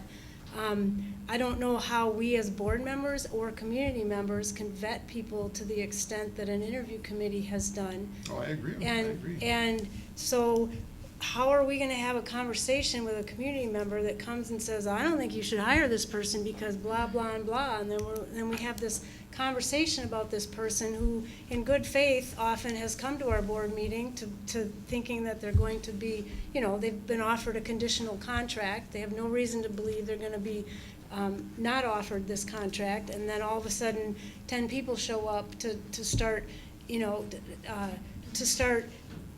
criticizing. Now, the 10 people can show up at our open forum, but in that, we have it set up that we're not gonna dialogue with people in open forum. When we have it as public engagement right before we're about to hire people, we're saying, yeah, we'll have a conversation with you. Well, we're not obligated to have a conversation No, we're at not, that time. but we can, and we put ourselves sure, if all of us agree, we're never gonna do that, but at some point, we potentially put ourselves at risk of somebody diving in and deciding they want to have a conversation. And then as a board, potentially, we're all as a group then responsible for what just unfolded. Point of clarification on that. So if we have something that's actually listed on an agenda, so as in the summer, we had a hire that wasn't in a special board meeting, with open meeting laws, we can actually, we can engage, we can ask clarifying questions. If they were to come at an open forum and speak to anything that's on our agenda that was posted, we do have that right to do that with open meeting laws. That's true. The reason that I understood that you wanted it on the specific agenda items was because this board has historically waited until the agenda item happens to engage in that dialogue. It's not done during that general comment period.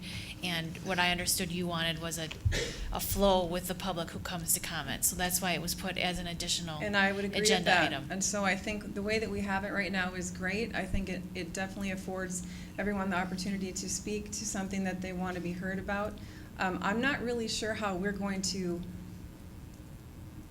I don't know how we're going to manage this without restricting. The word restricting will be there. I just don't know how we're going to manage that. And I don't know why, I mean, we haven't had a line out the door of this happening. I mean, there's been a ton of positions that have been put forward. No, nothing discussed. It's just, I think it's also fair to say when there's something that's high profile in the community and they're aware of it and they have concerns, if we even think about restricting that in any form, I'm just not sure how we're going to control that. Can I ask a question?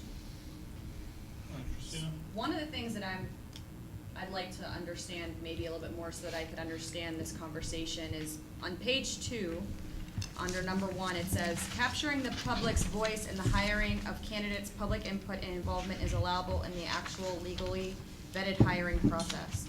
So prior to, unless they're like actually in the interview process, which I know that we bring community members in and they sign a form that says they can't share it.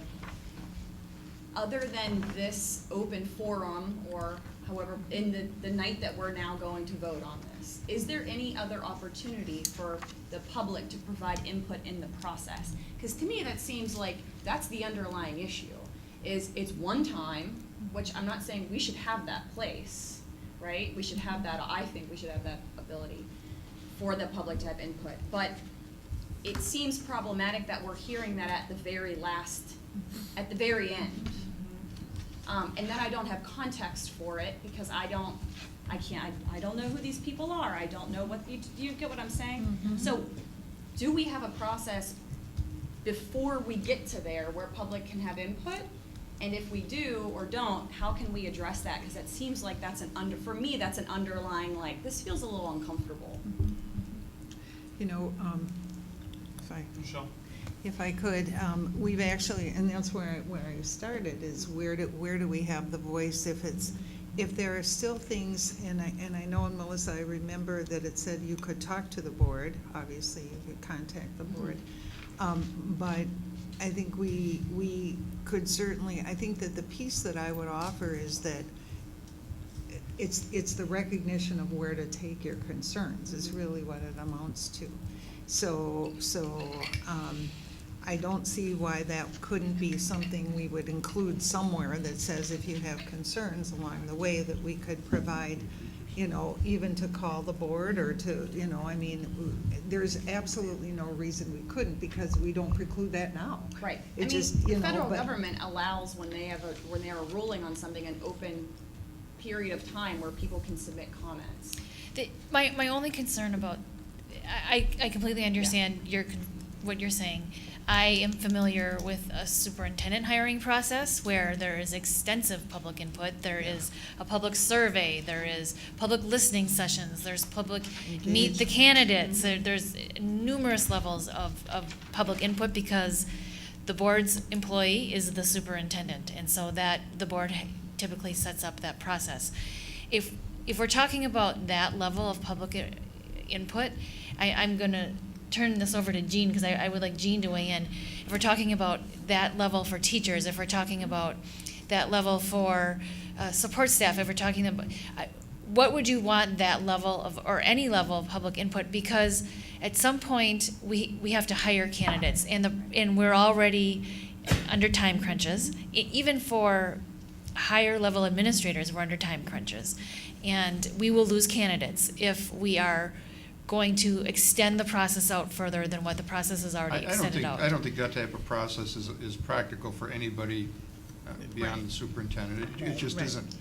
Positions are, you know, we have an opportunity when new positions are proposed to weigh in, and I'm talking about the board, you know, to talk about the position, the need for it, the justification for it. So there's one level there, the position itself, and then it comes down to following the process of recruiting and interviewing and background check. You know, then an individual will come to us for approval. Public involvement, the level of public involvement that you described for superintendent to take that beyond would be unworkable. It really would. I mean, it's just so much time. I think the concept of allowing public input on anything we vote, it's either everything we vote on or it's not everything we vote on. And, you know, I agree, we're not gonna have lines of people out the door, you know, wanting to come in and comment on the person that we didn't wanna hire to run the LMC at Howell School. It's just not gonna happen. It could, but it's not going to. And I'm not advocating that. Yeah, well, yeah.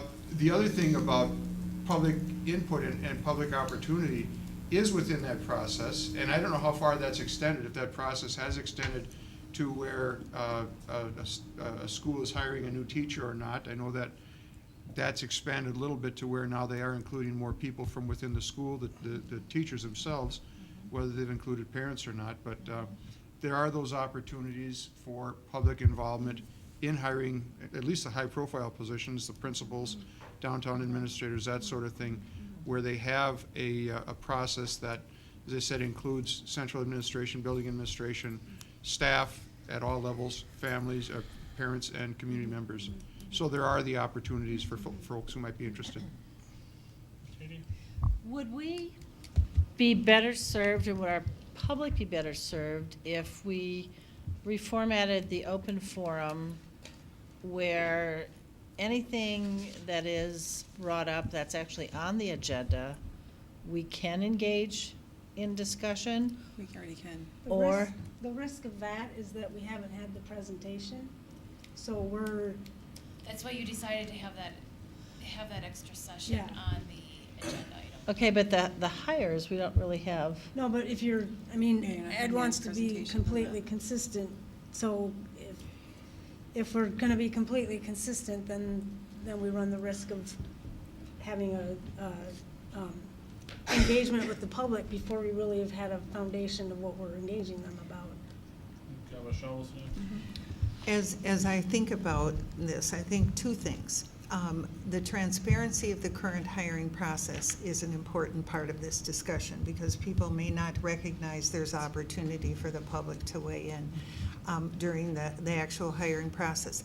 The other wonderment I have that perhaps we could add to that and make that as transparent is that if anybody has questions or concerns about any candidates, they certainly could contact the board and include that in, so that when a job came forward and the board is vetting out a job description, that could be mean. And we just need to inform the public and educate them that this is how the process typically works. And obviously, we have never precluded anybody from contacting the board member about a candidate, to the best of my knowledge. But maybe people aren't thinking about it as a possibility for them as well, if they have information or discussion they would like to share. Okay, two things. With open meetings laws, and correct me if I'm wrong, it states that in an open forum, the public can speak to and we can ask clarifying questions, or we can engage with something that's listed on the agenda. It's not in the law. That would be the Attorney General's interpretation of Okay, but somebody other than us has stated this, is my point. items that are properly noticed. Yep. If the public comes to comment on items properly noticed, Yep. the board has the ability to engage with the public on those items. Right, so I guess I'm hearing that maybe we won't do that, possibly we're thinking about that, or maybe that's not what you're saying, but I think we have to be careful about not messing with that. When, going into. I don't think there was any suggestion that. Okay, well, No. good, great. Okay, so going into the area of, discussing if, yes, they can contact us, they can email us, they can call us, and as they should. But it's also, are we going to say that they can't come and speak? That's what I'm wondering about, because we're kind of talking about a bunch of different things. What is it that we're considering tonight? Because I know we have 7 considerations, but we could probably talk about this forever. Are we looking at making some sort of statement so that they're not going to speak to the NBIN hires? Or what are we, because then we're really not changing anything, right? I'm gonna give my thoughts on this are, first of all, given that I haven't heard anyone say anything about making a change to open forum. Therefore, we're not really going to take any. The worst case scenario here, and I think 3 of these 4 things have never happened since I've been on the board, is someone actually shows up and speaks about a person, right? And the statement is negative, and it's false, and the board then votes no on a hire, right? There have been individual no votes on hires before. That's a long chain of events that could happen in open forum, could happen as a result of open forum anyways, although it's not, in reality, it's not going to. Certainly for my part, I suppose I could hear a surprising comment in open forum, and under some rare circumstances might make a motion to delay or something. Although I've heard, compared to I've heard some positives about proposed hires in open session before, I think, but the cases, which also aren't very many, where I've heard concerns have usually been a private phone call or an email communication or something.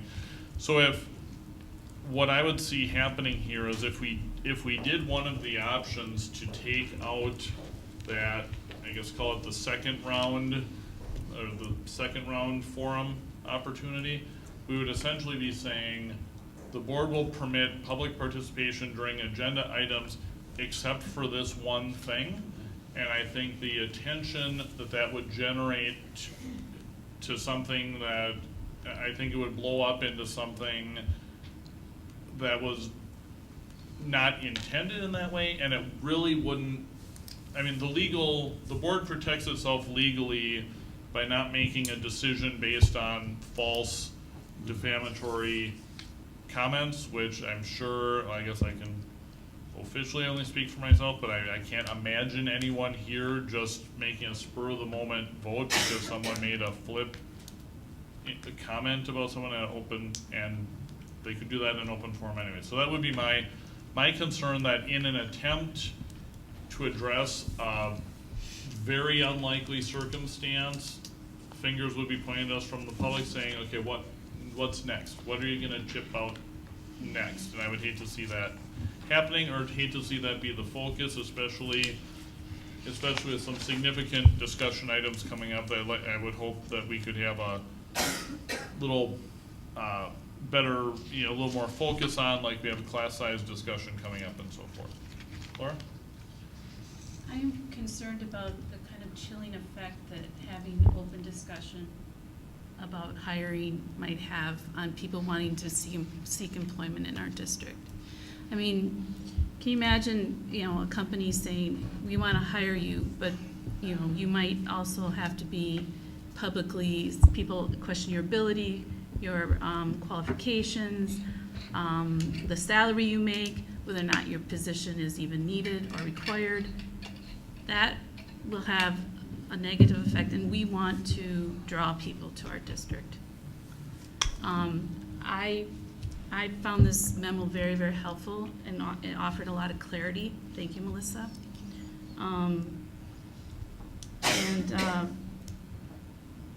I wonder if you could just talk, for anyone who might be watching this in the future, talk a little bit about the lawsuit aspect of this, the potential for liability in our district. I mean, as an elected official, you should be considering the fact that, we might be opening ourselves up to lawsuits. And I particularly would like to hear just a little bit more about the tortious interference.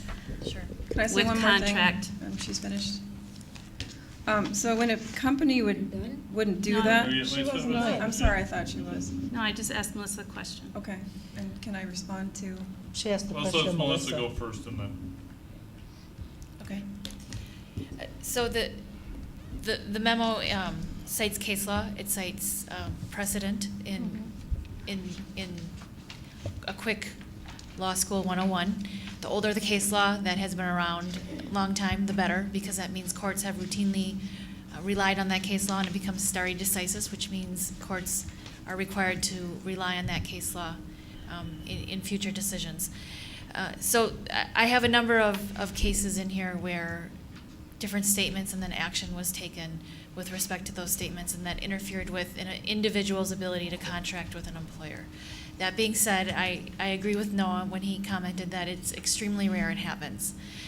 The issue for the board, though, is the exposure. And in having a conversation with my husband, who deals with the liability insurance here in the district, he said, what does the liability carrier say about this? And the liability carrier would frown upon exposing the district to any liability. It would frown upon exposing individuals. And as you recognize, Laura, the neighbors are not doing this. The neighbors are not bringing in candidates and having these items on their agenda. In fact, the neighbors are, as Dr. Langenfeld recognized, hiring away the best of the best from our district, and in doing so, they are not subjected to this public forum. This board has always embraced public comments, and public comment is very important. It's what this board is comfortable with, and when you list it on that individual agenda item, you wanted to have those things listed on those individual agenda items, so you would have a natural back and forth discussion with the individuals. By putting it on that agenda item, I think it leads the speaker to believe that there will be some back and forth dialogue with the board on that agenda item. Now, as Ed recognized, that likely is not going to be the case, and we can exercise restraint. But if we're talking about transparency, then perhaps the transparency to the public is, if you are going to be speaking on that particular agenda item, the board may choose not to engage with you on that particular agenda item. Thank you. I just wanted to, I guess, refresh everyone's memory that we are not a private company. We are a public, I guess, a house of public positions where taxpayers pay everyone sitting here pretty much. Their paychecks are paid with public money. A private company can do these things because they aren't using public tax dollars to fund their positions, and so that's a huge difference with that. I know we're talking a lot about, again, what we're doing, but what is it that we're being asked to consider? Can we talk about those things? My understanding, Right? I yeah. mean, you were asked, we asked, and I too appreciate the memo. There's, we could do one of the 7 things verbatim that's on the list. We could have some kind of conglomeration of the things on the list.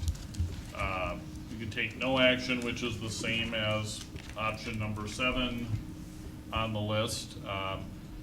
You know, there's several on the list that are not the ones that I would support, but it obviously is a full comprehensive range. And I guess from my perspective, again, I'm concerned about saying, hey, we just in less than a year ago, we added another section which has very clear, as Ed pointed out, a very clear definition. If we're voting on it, there's another comment chance. And now I guess I worry about the focus that'll be taken off of what we're doing if a lot of discussion comes up about, well, why did you just chip out the one thing? So we don't, I mean, right now, I mean, this could become an action item if we were going to change board rules, but as it stands right now, it's not. It's a discussion after receiving the memo. That's where it's at right now. This was not notice for action. This was simply Brenda asking a question and provided to the board for discussion to understand the issue. Christina? To go back to your point earlier about changing or looking at updating the word shall, if that were to change to provide more flexibility, I don't know what word you would say, like, you know, so it would be less concrete that we would have to do that, correct? Well, Would yeah. that- hold on, would I that- think it's absolutely inappropriate because statutorily, only the board can hire or Right. fire. But what I And was gonna- it's not a duty we can delegate to somebody else. That policy language says that if the superintendent recommends somebody, we must, it says shall, we must hire them. Right, but that's what I was gonna ask. If Yeah. that language changed, would that then make it less likely for us to face liability issues? I'll give you a lawyer answer to that. I don't know. It would depend on what but I agree with you. So here, the sample language from WSB and the model policies that WSB has says, the board, without being bound by any administrative recommendation, is responsible for the final decision to employ a professional employee and to enter into any contract with a professional employee. The district administrator, acting as the board's authorized agent, may execute a professional employee's board-approved employment contract on behalf of the board. I think that's more along the lines of what Ed is saying, Yep. consistent with the statute.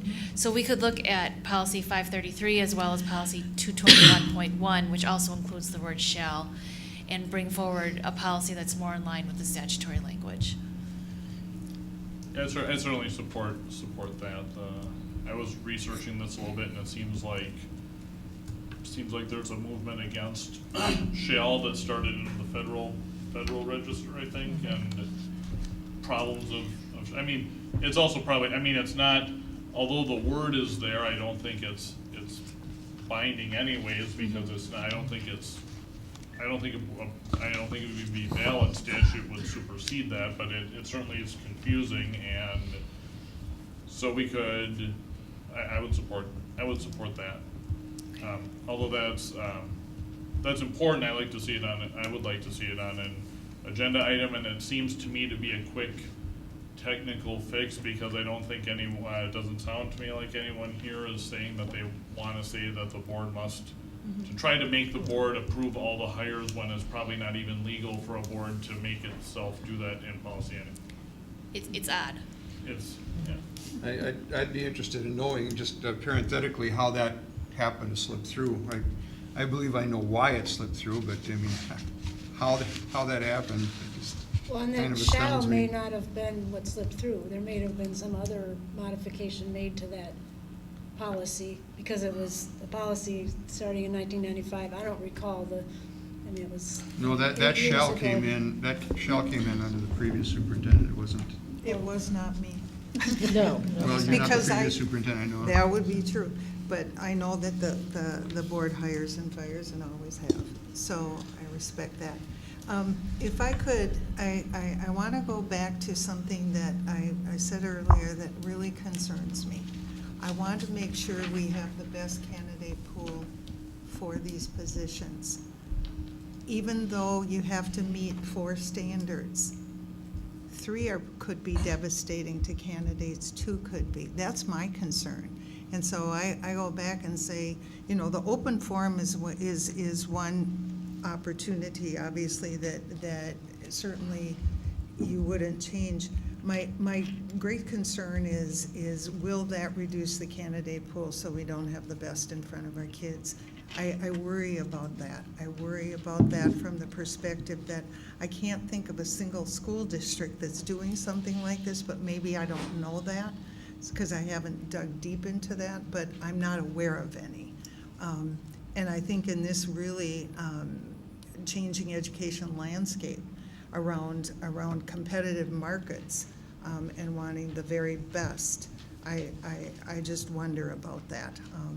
And again, someone can, and maybe it's because I don't feel comfortable with the current environment, you know, across what people will say anything, or, you know, it just is really concerning to me that if people have real issues about candidates, that they wouldn't be able to provide that information to the Board of Education in a place that can leverage change and not necessarily, I don't know.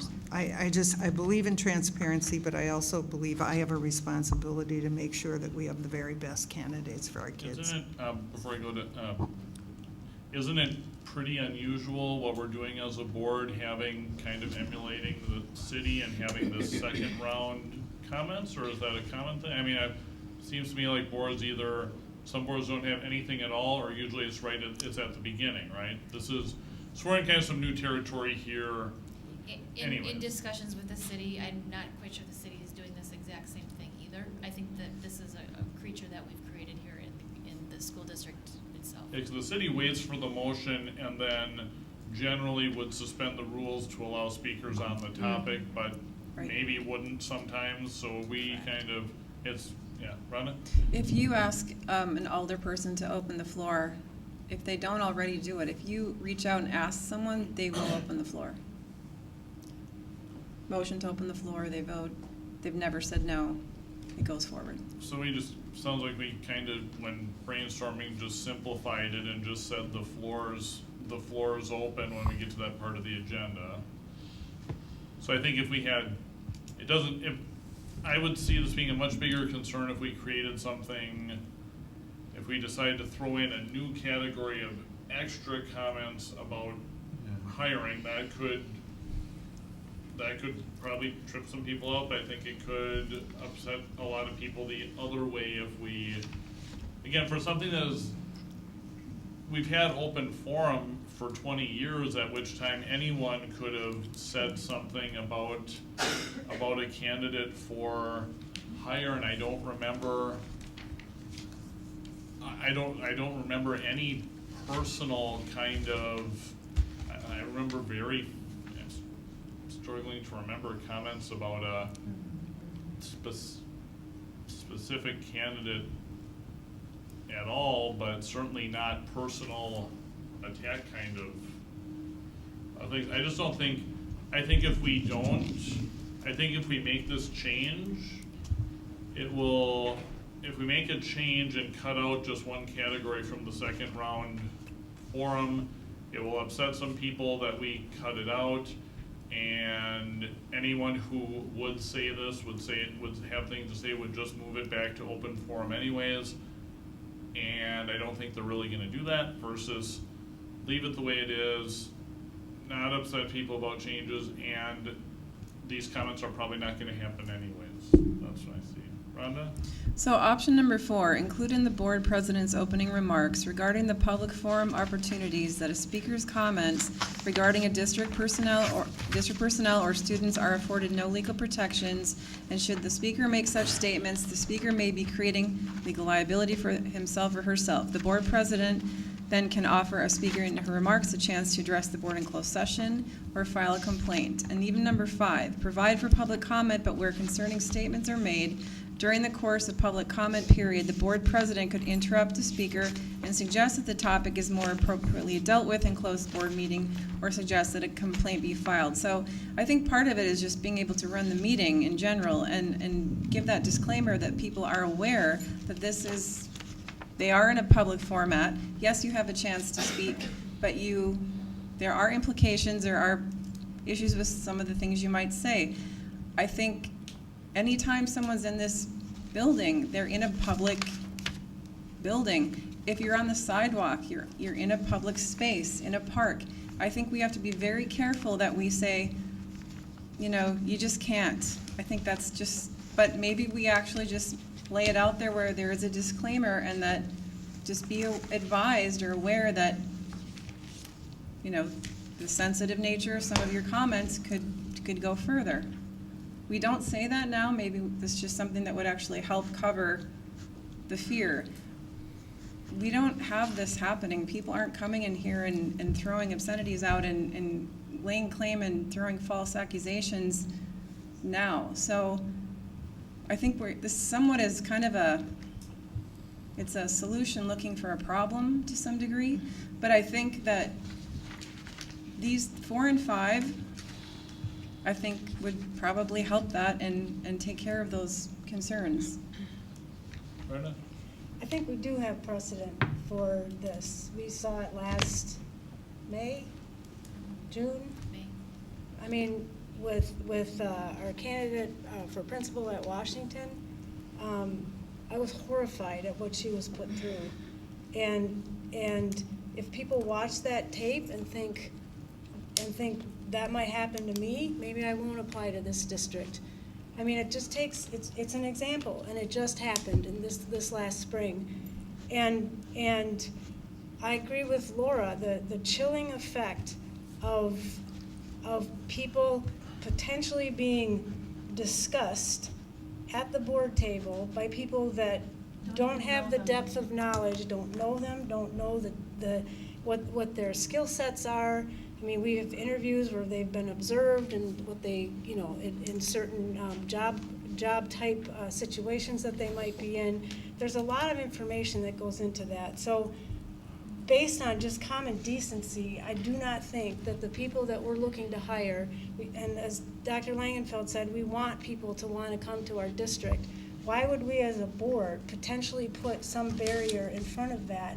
That to me, what are we going to do at the last minute when we have community telling us things? We're supposed to make a decision. We cannot make a decision with that information at the board table. What are you making your decision based upon?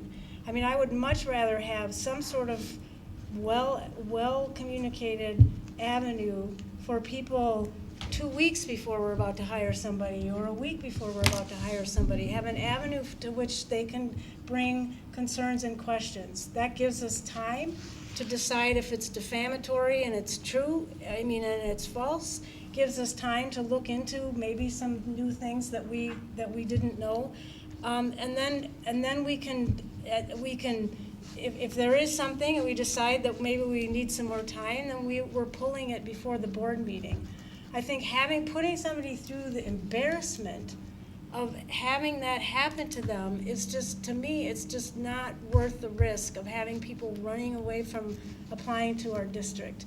I'm just not comfortable with that at all. And I think that, again, they're perfectly allowed and will not be stopped if they come to our open forum, because they can talk about anything. But the fact that we as a board have this on our agenda to say, oh, we want your public comment about this person that you may have heard on the street something about, and you're gonna come in, all it has to happen, it just has to happen one time.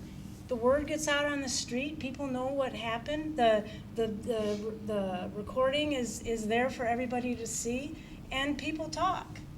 And people know about what districts are doing what and things like that, and pretty soon we have people that don't want to come here because even though the chances are minuscule that this might be happening, the board is condoning this activity by putting that on our agenda and thinking that that's okay. And I'm just not comfortable with where it's put on the agenda. I mean, I don't understand why that can't be an exception. It seems there's a lot of people that wonder why the community should even weigh in on hires, and I understand that there's times when the community should, but I want to make it so that people want to come work for our district, and they want to put their name in the pot and in the pool, and they want to come here. And I just don't think that this is the way to encourage that at all. Perhaps, fleshing out number 6, I think gets at what you were saying there, Brenda.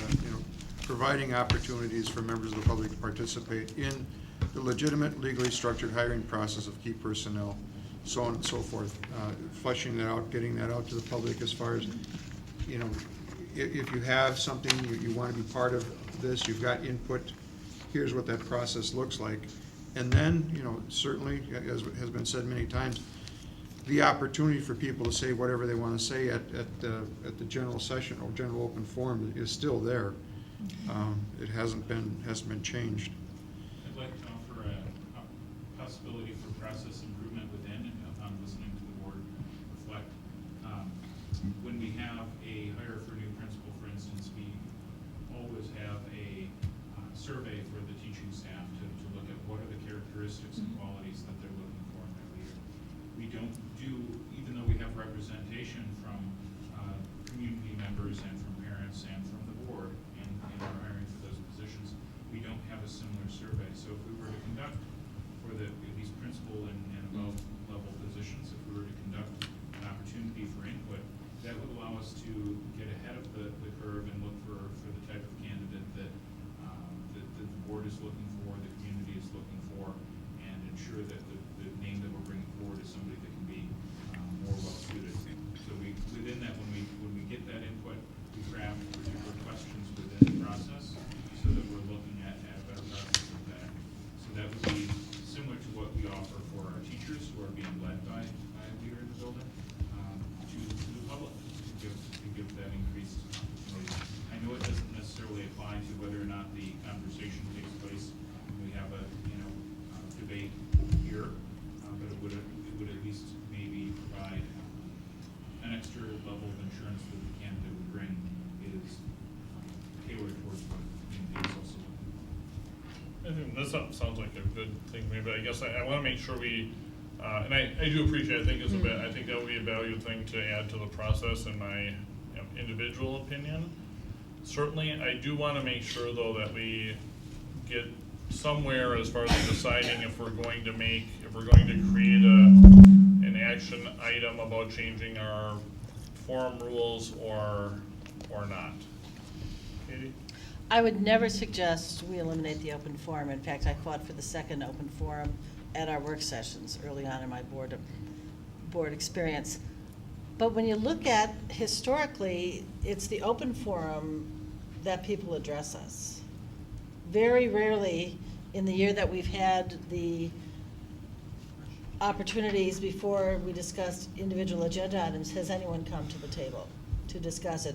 We have historically suspended the rules and allowed discussion with people on certain agenda items when they were in the back and they were waving their hands and obviously had a point to make. We would suspend the rules and invite their input. I'm wondering if we just need to go back to the original open forum at the beginning of each meeting with the caveat that if need be, we can suspend the rules and engage in open forum. As long as it's noticed on the. As long as it's noticed, right. As long as it's on, you're right, on the agenda. Yeah. But then do we have to rely on someone to ask us to suspend the rules? They can make, I mean, it's. But if they don't know, they can't, it's confusing, it's like. We can maybe put that in the directions at the We beginning. can put that in the directions. I Yeah. mean, we're not getting it. You tried to get people here tonight. Noah came. So it's I not, people are didn't not try to coming get anyone here. to the open, well, with the posts on Facebook. Yeah, I wasn't trying to get people to come here. I do believe they deserve the right to come here. They do, but my point is that they still didn't come. And I Yeah, think we need because to. people work, they have kids, they have activities, they have things going on. And to that point, because of that, it is hard to get people to come here. So we don't have droves of people lining out the door to come in and do what we're so afraid they're gonna do.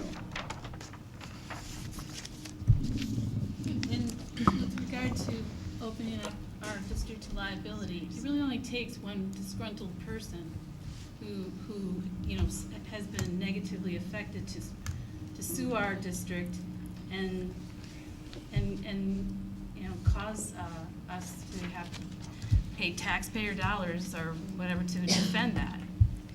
But we still have to have, the board would have to majority vote down their hire after. Like I said, it takes one. Well, I it mean, takes anyone one can person file. saying it plus at least 4 out of 7 voting no on the person because of the comments are on comment. That's a. Yeah, anyone can file a lawsuit, and we get frivolous lawsuits all the time. We just got one dismissed in federal court that was a frivolous lawsuit, but in order to do that, it took hours upon hours upon hours upon hours of putting together documents and research and et cetera, et cetera, et cetera. I'll go back to what Dr. Langenfeld said. We may never meet characteristics 1, 2, 3, or 4 for tortious interference of contract. We may never meet characteristics 1, 2, and 3 for defamation, and there may be privilege that attaches to the statement. The issue is if you meet 1, 2, and 3, you've damaged a candidate. And is that what you're at? Is that what we want candidates coming into Green Bay to be set up to do? It can always happen in the public open forum. Historically, before we amended the agenda, people would wave their hands in the back and the rules would be suspended and the public would participate along with those agenda items.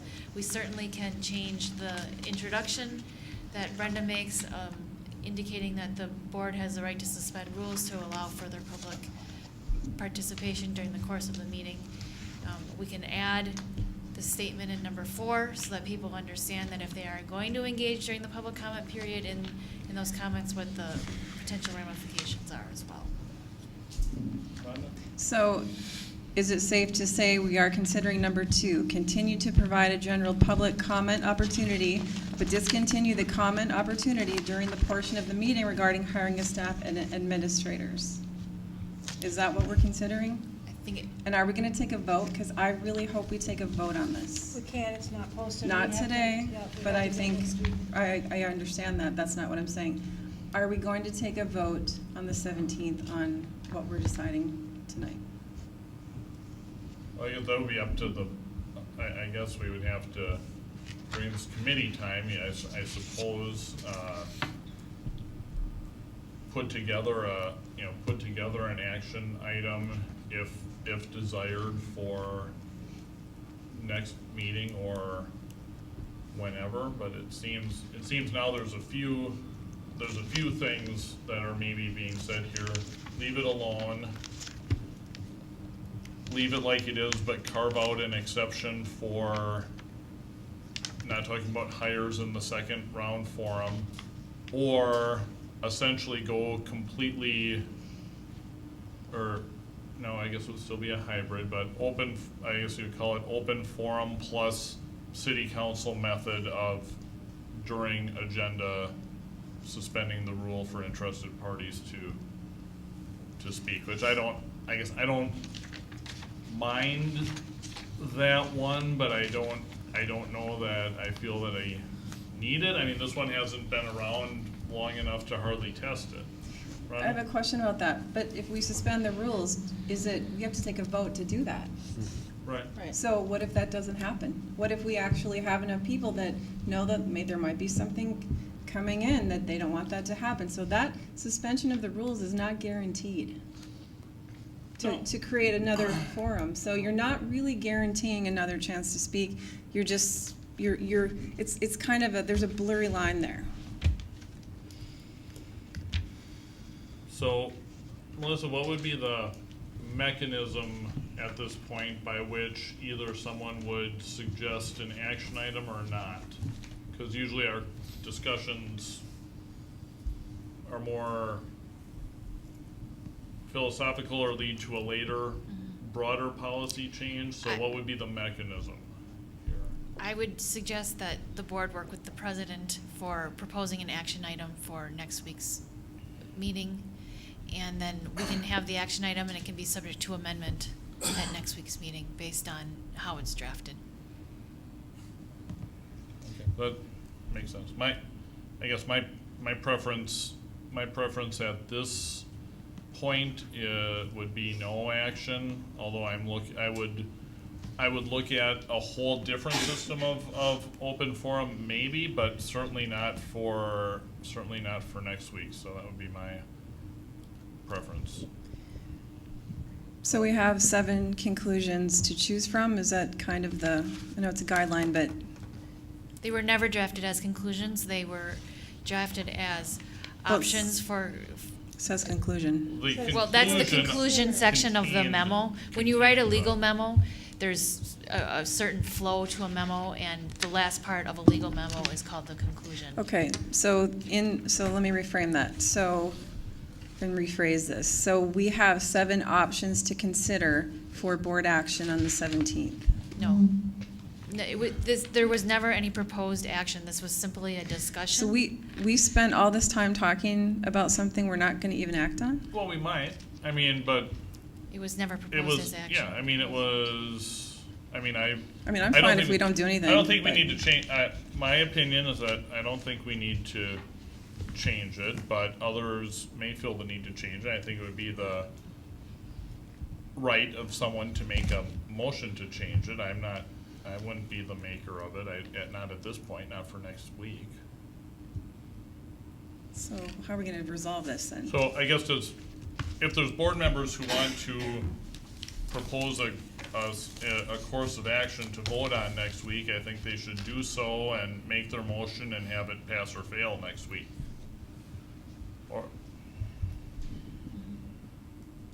So does someone want to propose one? Otherwise. Have we voted on what we have set up right now? I was going to ask Sandy that. I don't believe that we did. We did not. Of this public forum stuff. No. So it might be good to have a comprehensive motion that covers, if we're going to vote, that covers everything we've put in place. Because what did we? Thought we did. What was your I don't think it was. It was a discussion. motion about that you wrote the last meeting? That was for videotaping. For taping special Okay. board meetings. So that wasn't public engagement, okay. Yeah, I think it was just a consensus of the board. I don't think we ever had a formal vote. Probably right. Right, Sandy? That's what I Yeah, remember. that's what I remember too.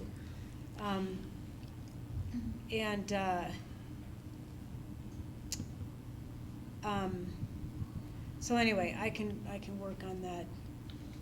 Well, short of a formal motion and vote, I mean, you know, we can combine some of these things here. I think that, you know, 5, 6, and 7 look good to me. I mean, provide for the public comment, and I really don't think it's gonna be happening anyway, but, you know, if somebody comes in and they, you know, they're going off the ranch, we, as Rhonda said, need to manage the meeting and stop it if it's going in directions it shouldn't be going. We can't stop it though, because that's viewpoint discrimination. But can't you gavel someone down if it's patently If ridiculous? it's past the 5 minutes, if it's past the 5 minutes. If someone comes up and says, who can I pick on that would never do this? If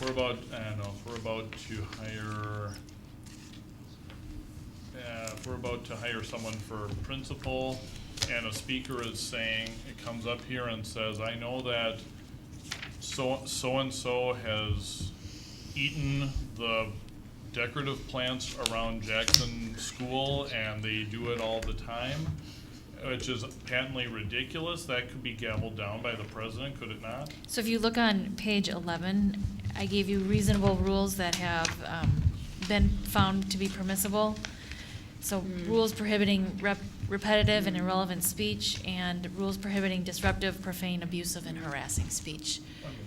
That's harassing. I would think so. And our notices, our rules on public comment do include those prohibitions.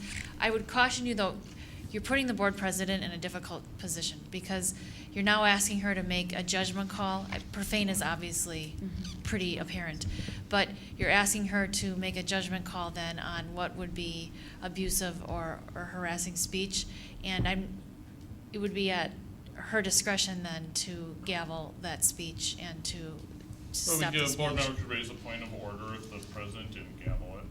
I mean, we're talking about something that I can think of one thing that comes maybe close to those categories that I've ever heard, and that was an open forum where someone asked how many students of a certain ancestry were in the district, and then he said, well, that means, repeated that, I don't remember what the number was, illegals in the district. Illegal, suggesting that all students of a certain ancestry were illegal aliens, and at that point I stood up as an individual member and said, no, we're not doing that here. That is a false statement. But again, we're a lot of time about something that hasn't happened, and again, it seems to me to be a pretty deep dive that a prospective candidate would look into the finer points of our rules of open forum. I mean, I could see if maybe someone was very nervous about open forums and just didn't apply to districts that had open forums, maybe at board meetings, but there's still gonna be open forum no matter what. I'm not seeing it being a deterrent, but if someone wants to, I think we need to figure out if someone wants to bring something for next week, they should bring something for next week, and it should be hashed out and amended or not amended and voted up or down. That's what I think. So what do you mean by that? So are we just gonna say who wants to create a motion to make a decision on this? I mean, you should be able to make a motion to. Because I'm probably accurate saying there's probably 3 or 4 of us or 5 of us that want to make a motion. How do we decide which motion we're going to vote on?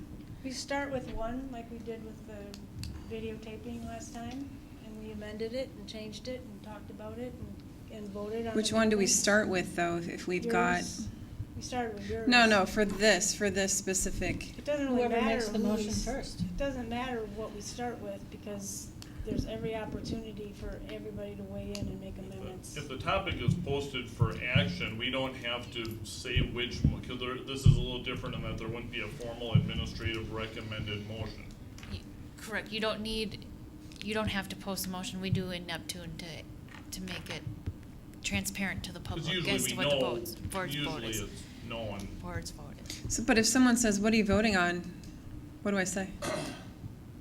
What are you gonna, I mean, The structure of public engagement or public comment period at the board meeting. I mean, I don't know if I'm gonna vote yes or no till the motion is made, but I know it's a topic, and I would tell people that my current viewpoint, unless I'm convinced otherwise, is that I'm okay with the status quo at this time, but we can't. It's no different if someone makes a motion a certain way than if someone amends a motion to be quite a lot different than the original one and just stopping short of negating it, which would be illegal. I mean, it would be against procedure, not. One concern that comes to mind for me, and I think my mic is on, would be sometimes when there are references that are not necessarily overt, but referring to ethnic status or gender or things of that nature, thinking about that type of thing that might occur in a public forum right there. If a person is not the right fit because maybe they are too urban or not urban enough, or a female white woman or a black male, when there may be comments that are put in, and they might not be as overt to say, somebody who is illegal or something of that sort, but even within the context that we've discussed here, there were some things that edged upon, from what I could determine, potential bias against race or gender. Mm-hmm. So I would say that when we have YouTube videos that are watched by over 1,000 people, based on what the hiring process looked like and the 2-hour debate to decide whether or not the person was qualified or not, I would say it can sometimes put our candidates at a disadvantage where they're undermined significantly before they have an opportunity to get their feet on the ground. I would like input from the board if there are things that we can do to modify our process to make it more robust, so that if there's a problem with the caliber of candidate that we bring to the board, that is vetted before that public forum where microaggressions and questions of fit or gender or race might be raised in that public forum just prior to the vote. That's my opinion as a hiring administrator, but I'm not a board member. If I could add also, just a reminder that the event or the evening that John is referencing, a member from the public came up and read some misinformation about the candidate. And if Mr. Dorff hadn't asked what the resource was, where she actually got that information, we wouldn't have known that it was false. But it was put out there to the universe. Just wanted to make sure that was reminded. Was that even in the second round, or was that just in regular old open forum? I don't remember.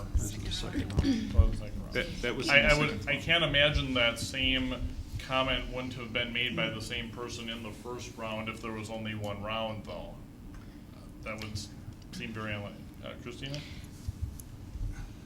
I think it's important to remember that we have a community of people that want to participate in this, and the majority of people are here and doing it because they have good intentions and they want to participate in their community.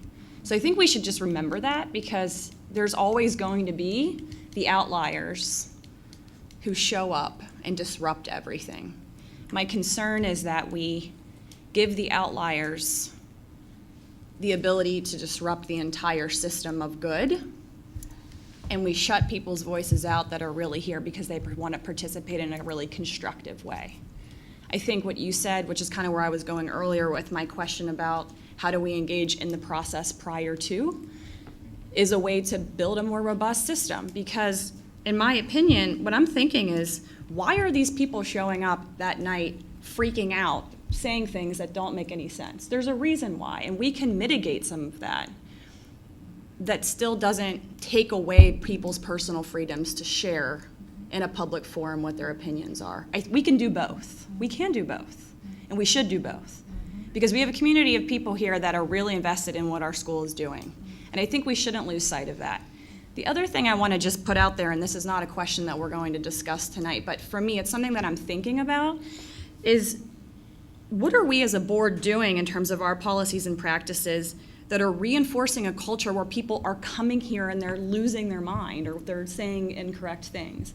And that's a long-term question that I'm asking, but I think we can develop a culture here where we bring people into the conversation. It's never gonna end the things that people are gonna come and their hair's on fire, but it can mitigate some of that. So that's all. I'm gonna maybe muddy the waters a little bit more here now. Looking at the issues about employment and that, I look at what we read when we go into closed session, and you know, from statute 19.85, considering employment, promotion, compensation, and then it goes on to talk about things that if discussed in public would have a you know, substantial adverse effect. Does that enter into this conversation at all? Should it? Absolutely, and that's why one of the options from that WASB discusses, and I have to find it in the memo, but I indicated to you that WASB says you can offer the individual an opportunity to meet with the board in closed session. Number 4. Is it number 4? Thank you. Absolutely, but again, as WSB points out, you can't stop the individual in the course of those comments. So certainly the board president can offer that opportunity to meet in closed session where it's appropriate and perfectly legal and permissible to discuss that in closed session, but you can't require someone to go into closed session and have that discussion with you. No, but again, can't you, I mean, could the chair not gavel down that, hey, this person's work history is crummy and they're, I know they showed up, I mean, unprovable. Can you not gavel, I mean, that's without proof, is that not harassing, at least till we know more? So the memo does discuss a case, and it was difficult to find cases on point because this, as you recognize, is rare. But the memo does discuss a case where, out of the Fifth Circuit, so that would be dicta here in Wisconsin because we're in the Seventh Circuit, but it would be advisable, where an aggrieved employee wanted to bring forth complaints about her coworkers to the board in public session. And in that particular case, a school district had, or the school board had a policy that personnel matters were not proper for a public forum and that those would be referred to the grievance procedure or to the complaint process. And the Fifth Circuit found that that was not in violation of a person's First Amendment rights because there were alternative avenues to discuss those concerns. So they were able to cut off the open forum speech saying you can do something else? Because they had that established policy, they didn't even allow the speech. But if they did allow, well, right, they didn't allow, I see, that's what you mean. I just don't really want to do that though. And that's. But I mean, I get, okay. Yeah. I would just like to say that the alternative avenue aspect of that, I really like that, and it kind of plays into what Christina was saying as well. I would like to explore that. Thank you. I mean, I don't mind having one of those in addition. I think, yes, I think there could have been, you know, that would make the unlikely even less likely, but that also won't be decided next week. So we're still left, I guess we're still left wondering, does someone intend to? Well, this is not, it's not designated as an action item, it was designated. So it would have to be converted to, we would have to decide to convert it to one. But it doesn't have to happen next week. No, it doesn't. Is my point. That if it. I mean, I don't intend to request it as an action item for next week. But I would respect other board members, even if not a majority, who wish to put it as an action item. I think they should be able. Oh, they can still do that, but it doesn't necessarily have to be next week, is my point. Yeah. But your point is that, that if we do nothing next week, we continue having public engagement posted before our hires. Well, I think we established, whether we did it by general consensus, which I don't think is really a good idea to do on changes like this for this reason that we're having, that there's some discussion about whether we really did it or not. That's why I say if we didn't write it, we didn't really, well, in fact, we rewrote it though, so I guess that could have, I don't remember how it happened. Anyways, I think a policy exists, a procedure exists in practice that's been around for a good several months, so that would be the default unless a different action is taken. It's I would stare decisis there. Yeah, I would certainly only support a different action by taking a vote, just like I think probably the first one should have been a vote too if we were changing a procedure. Michelle? Just as a point of clarification, I've written down some things. I appreciate, Christina, your input on the mitigation. I think that's something we've been talking around and about tonight. I think to improve our processes and make sure we're very transparent to the public, because I absolutely agree that people's voice is critical in the hiring process, and that's why we have it actually in the hiring process. But also, I think about the people who can't come to the board meeting. We talked about that earlier, that many people can't come to the board meeting. So where is that voice?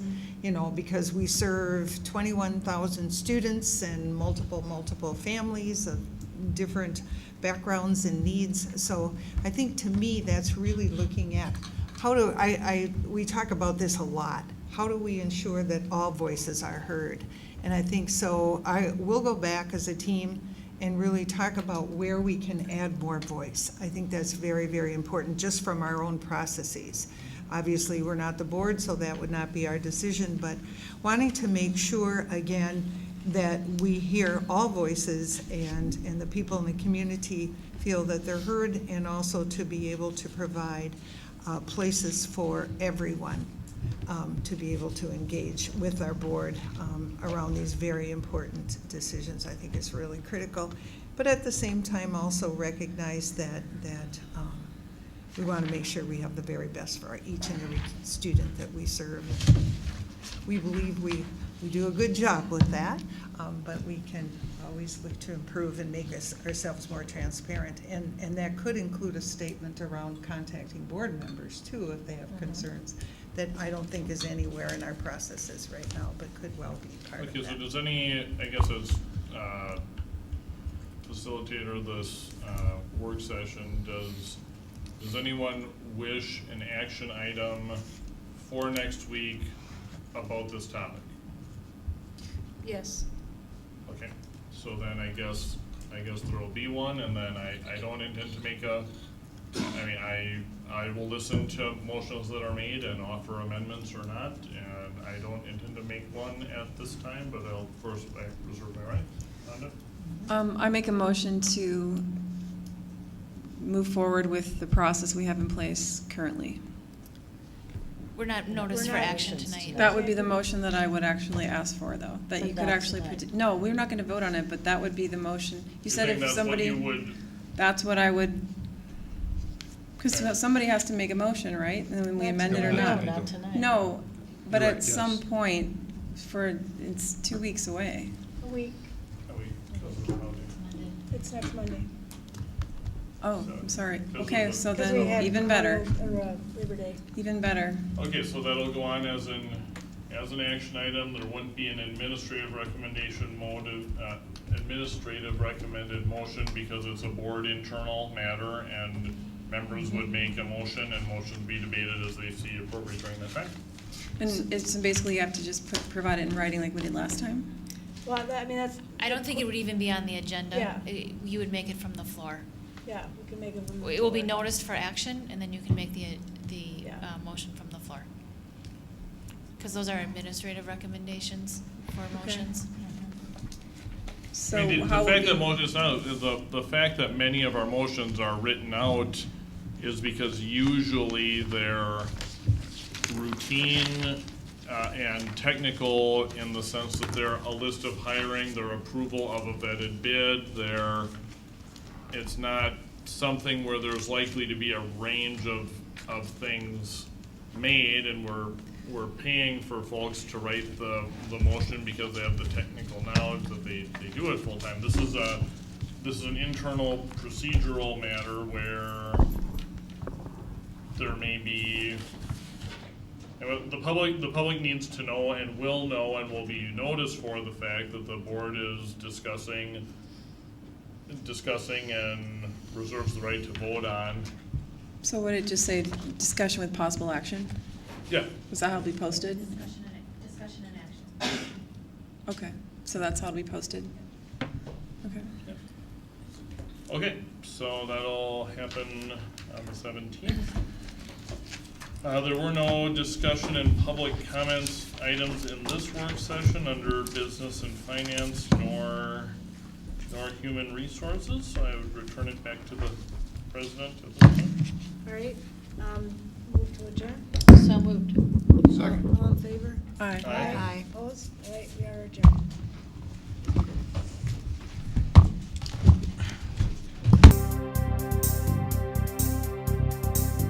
You have been watching the Green Bay Area Public School District's Board of Education meeting. Please visit the school district's website, www.gbaps.org, to view the program again.